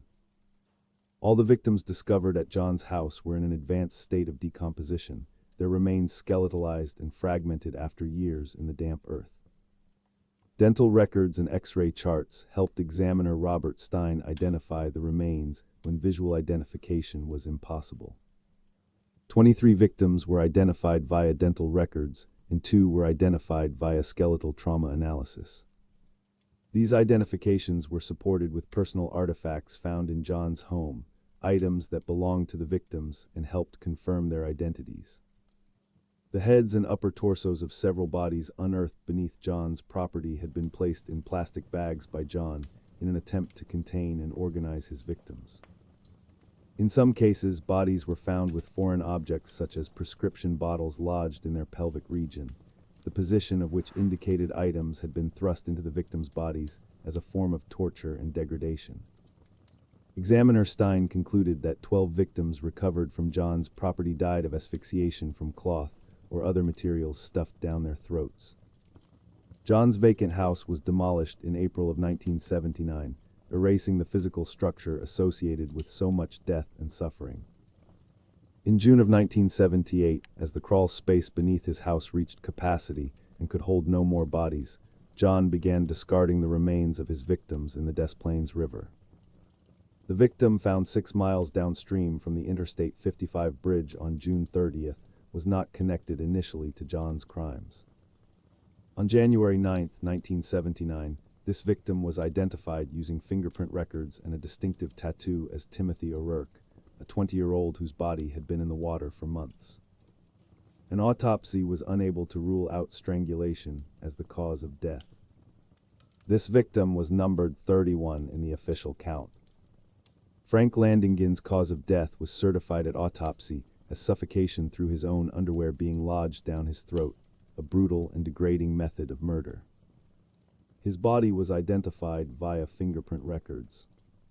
A bond slip issued to Frank the day before his death was found at John's home.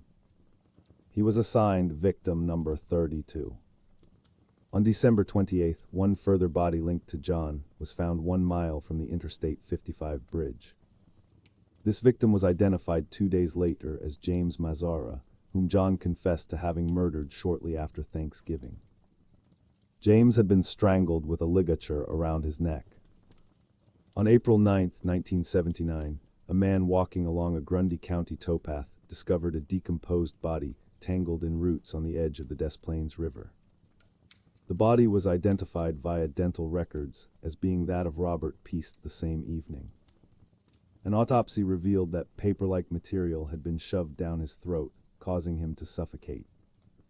Robert was assigned victim number 30, and his discovery and identification provided closure to the crime that had sparked John's arrest. 5 victims have never been identified despite extensive investigative efforts and modern forensic techniques. Based on John's confession, the location of the victims buried in the crawl space, and forensic analysis, police determined the most likely dates for when these unidentified victims were killed. One unidentified victim, body 28, is estimated to have been murdered between January 3, 1972 and July 31, 1975. He was buried in the backyard and is estimated to have been a male aged 14 to 18 years old. Body 26 was likely murdered between June 13 and August 6, 1976. He remains unidentified and is estimated to have been a male aged 23 to 30 years old. Body 13 was probably murdered between August 6 and October 5, 1976. This victim remains unidentified and is estimated to have been a male aged 17 to 22 years old. Body 21 was likely murdered between August 6 and October 24, 1976. He remains unidentified and is estimated to have been a male aged 15 to 24 years old. Body 10 was probably murdered between March 15 and July 5, 1977. He remains unidentified and is estimated to have been a male aged 17 to 21 years old. In late 1979, forensic expert Betty Pat Gatliff used the skulls of the remaining unidentified victims to create detailed facial reconstructions. These reconstructions were released to the media in 1980 in hopes that someone would recognize one of the victims and provide information leading to identification. In October of 2011, Cook County Sheriff Thomas Dart announced that investigators, having obtained DNA profiles from the unidentified victims, were to renew their efforts to identify them. At a press conference, Sheriff Dart stated investigators were seeking DNA samples from across the United States related to any male missing between 1970 and 1979. To date, the identification of 3 additional victims has been confirmed through DNA testing and forensic genealogy. Numerous other missing youths have been ruled out as being victims of John through DNA analysis and investigative work. 4 unrelated cold cases dating between 1972 and 1979 have been solved as a result of the investigation into John's crimes. Updated facial reconstructions of bodies 10 and 13 were released in 2018 in renewed attempts to identify these victims.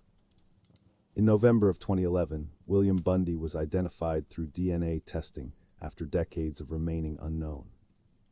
Shortly after John's arrest, Bundy's family had contacted his dentist in the hope of submitting his dental records for comparison with the unidentified bodies.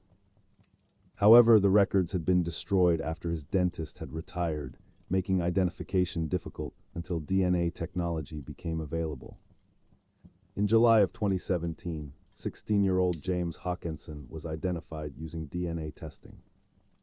Investigators had not identified him until nearly 4 decades after his murder, providing his family with answers after a long wait. Francis Wayne Alexander was identified via forensic genealogy in October of 2021, more than 40 years after his death. In 2012, the DNA of John and other executed Illinois inmates was entered into a national DNA database in efforts to establish potential forensic links to further unsolved murders. This database would help connect cases and potentially identify additional victims or link John to crimes in other states. At the time of John's arrest, he had claimed to investigators that the total number of murder victims could be as high as 45. However, only 33 victims were ever officially linked to him through physical evidence and confession. Investigators excavated the grounds of his property until they had exposed the substratum of clay beneath the foundations, finding 29 bodies in total. Shortly after his arrest, John informed investigators that after he had assaulted and then released Jeffrey Rignall in March of 1978, he began to throw his murder victims into the Des Plaines River. He confessed to having disposed of 5 bodies in this manner. However, only 4 bodies recovered from the Des Plaines River were definitively linked to him through forensic evidence and identification. When asked whether there were more victims beyond the 33 he had confessed to, John stated, "That's for you guys to find out," a chilling response that suggested he may have murdered additional people whose bodies were never recovered. Disputed DNA and dental tests conducted between 2012 and 2016 indicate that neither body found in the common grave in John's crawl space, and identified as Kenneth Parker and Michael Marino in 1980, was actually Marino. Marino's mother had always doubted her son's identification because the clothing found on body 14 was inconsistent with what he had worn when she last saw him. DNA testing conducted on the exhumed body of Parker has proven that Marino's body had not been mistaken for his. In addition, a dental X-ray conducted on the victim, identified as Michael Marino, revealed he had all of his second molars. However, a dental X-ray conducted on Marino in March of 1976 revealed one molar had not yet erupted. The original identification of the body has been disputed because the exhumed body had neither an upper nor lower jaw bone to verify dental records. Nonetheless, the orthodontist who had identified Marino's remains has stated his conviction in the accuracy of his original findings.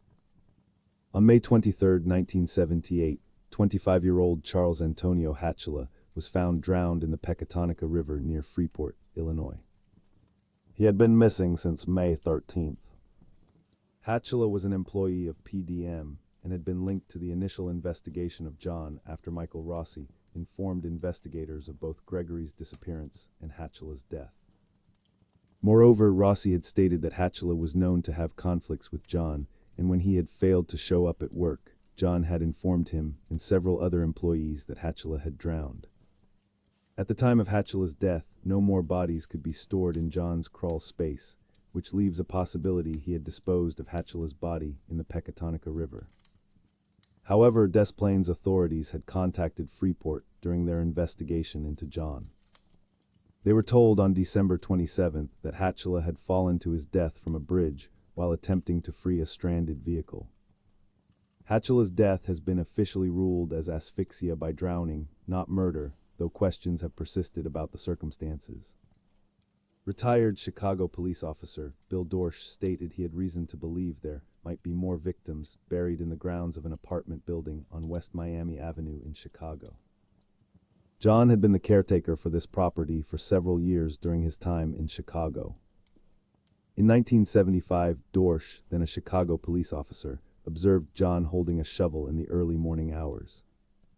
When Dorsch confronted him, John said he was doing work that he was too busy to do during the day. Dorsch also said that several other residents of West Miami Avenue stated they had seen John digging trenches at the property in the early to mid-1970s. John was then still married to Carol Hoff at that time. In March of 2012, Cook County Sheriff's officials submitted a request to excavate the grounds of this property to search for potential victims. The Cook County State's Attorney denied the request, citing a lack of probable cause, including the results of a 1998 search of the property. However, the Sheriff's Office noted that in 1998, a radar survey suggested 14 areas of interest within the grounds. Yet only 2 of these areas had been excavated. 4 of those remaining areas were described as being staggeringly suggestive of human skeletons. A second request to excavate the grounds was granted in January of 2013, and a search of the property was conducted in the spring. Both FBI sniffer dogs and ground-penetrating radar equipment were used during this search, but no human remains were found. One of the first things John told investigators after his arrest was that he had not acted alone in several of the murders. He asked whether my associates had been arrested. When questioned whether these associates had participated directly or indirectly in the killings, John replied, directly. He later claimed David Cram and Michael Rossi were involved in several of the murders, though their exact role remains unclear. Some defense attorneys and investigators researching the possibility John had not acted alone in several of the murders have said there is overwhelming evidence Gacy worked with an accomplice. In the 1980s, John informed FBI profiler Robert Ressler that 2 or 3 PDM employees had assisted in several murders. Ressler believed there were unexplained avenues to the case, and that John had killed more than 33 victims in multiple states. John neither confirmed nor denied Ressler's suspicions. Jeffrey Rignall, who had been assaulted and tortured by John in March of 1978, was adamant that at one point during his ordeal, a young man with brown hair had watched and participated in his abuse. 3 days before his arrest, 2 officers followed John to a bar where he met 2 employees, Michael Rossi and Ed Hefner. An anxious John was observed walking with the 2 out of earshot of the officers to talk before returning closer. John said to both young men, "You'd better not let me down, you fuckers. You owe it to me."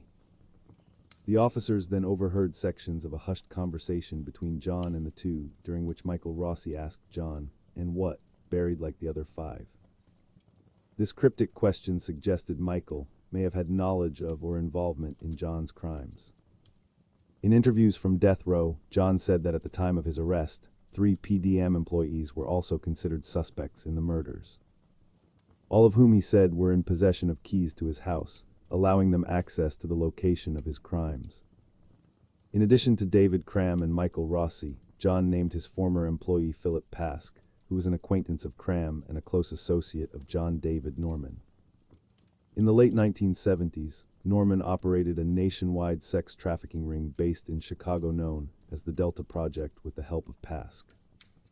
At least 2 victims believed to have been murdered by John, Kenneth Parker and Michael Marino, had last been seen alive close to where Norman lived.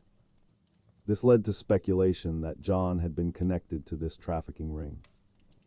John claimed that he was not in Chicago when 16 of the identified victims disappeared. In 2012, 2 Chicago lawyers said travel records show that he had been in another state at the time of 3 of the murders. This implied he had 1 or more accomplices who committed murders while John was away on business. Investigators note that Robert Young, the traveling companion with whom victim Russell Nelson was visiting Chicago at the time of his disappearance, gave differing accounts of his disappearance to authorities. Robert Young filed a missing persons report with Chicago police before unsuccessfully requesting money from Nelson's parents to finance a search. When Nelson's brothers arrived in Chicago to search for him, Young offered them a job with PDM, a suspicious offer from someone connected to one of John's victims. Young was never summoned to testify at John's trial, leaving questions about his potential involvement unanswered. The story of John Wayne Gacy is one that will remain etched in the annals of American criminal history for generations to come. From his troubled childhood marked by abuse and rejection to his emergence as one of the most prolific serial killers in United States history, his life represents a descent into darkness that cost 33 young men and boys their lives. What makes the case of John Wayne Gacy particularly haunting is not merely the number of victims he claimed, but the manner in which he was able to operate for so long beneath the surface of suburban normalcy. He was a man who successfully compartmentalized his life, presenting himself as a respected businessman, a civic volunteer, and a community member while simultaneously committing horrific crimes in the basement of his home. This duality serves as a stark reminder that evil does not always announce itself with obvious warning signs or dramatic declarations. It whispers quietly behind friendly smiles and helpful gestures, hiding in plain sight while predators move through our communities. The victims of John Wayne Gacy were young people with their entire lives ahead of them, people with families who loved them and futures that would never be realized. They were lured with promises of employment, friendship, and acceptance, only to fall prey to a man whose twisted psychology had transformed him into a predator. Many of their families never received closure, spending years not knowing the fate of their missing loved ones or where their remains might be found. Even after the discovery of the bodies and the identification of many of the victims, the families were left to grapple with the horrific circumstances of their deaths. The case of John Wayne Gacy also highlighted significant failures within the criminal justice system. A man who had already been convicted of sodomy and imprisoned was released after serving only a portion of his sentence, allowing him to return to society and claim additional victims. Police had multiple opportunities to investigate him further when additional sexual assault allegations surfaced, yet these cases were dropped or dismissed. It was only through the persistence of investigators following the disappearance of Robert Piest that the full scope of John's crimes was finally uncovered. The execution of John Wayne Gacy on May 10, 1994, did not bring the closure that many had hoped for.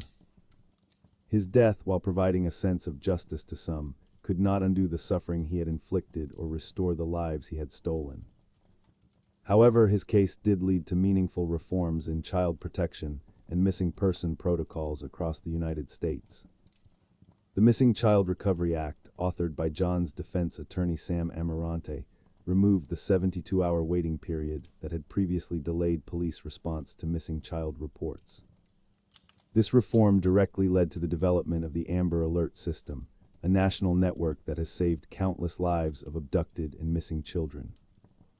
In this way, while John Wayne Gacy's crimes brought unimaginable suffering, they also sparked changes that have protected vulnerable young people in the decades that have followed. The story of John Wayne Gacy serves as a profound reminder of the importance of vigilance, of questioning what seems too good to be true, and of protecting those who cannot protect themselves. It reminds us that predatory behavior can hide behind a mask of respectability, and that our communities are not always as safe as they appear. It challenges us to remain aware of the warning signs of predatory behavior and to take seriously the concerns and allegations of potential victims. Most importantly, the story of John Wayne Gacy honors the memory of his victims, young people whose lives were cut short by violence and whose names deserve to be remembered. Their deaths were not meaningless, though they were unjust and tragic. Through the telling and retelling of their story, we ensure that they are not forgotten and that the lessons learned from their deaths continue to protect others. The case of John Wayne Gacy remains one of the most studied and analyzed criminal cases in American history, serving as a cautionary tale for criminology students, law enforcement professionals, and society at large. As we reflect on his crimes and the lives that were lost, we are reminded of the thin line that exists between civilization and chaos, between safety and danger. We are reminded that evil can exist in unexpected places and that constant vigilance is necessary to protect ourselves and our loved ones. The story of John Wayne Gacy is not one that is pleasant to contemplate, nor is it one that brings comfort or peace. But it is a story that must be told, remembered, and learned from so that we might move forward as a society better equipped to recognize and prevent predatory behavior. The victims of John Wayne Gacy deserve to be remembered not for the manner of their deaths, but for the lives they lived and the potential they possessed. Their memory lives on in the reforms that their deaths inspired, and in the awareness and vigilance that their story continues to foster in communities across the nation.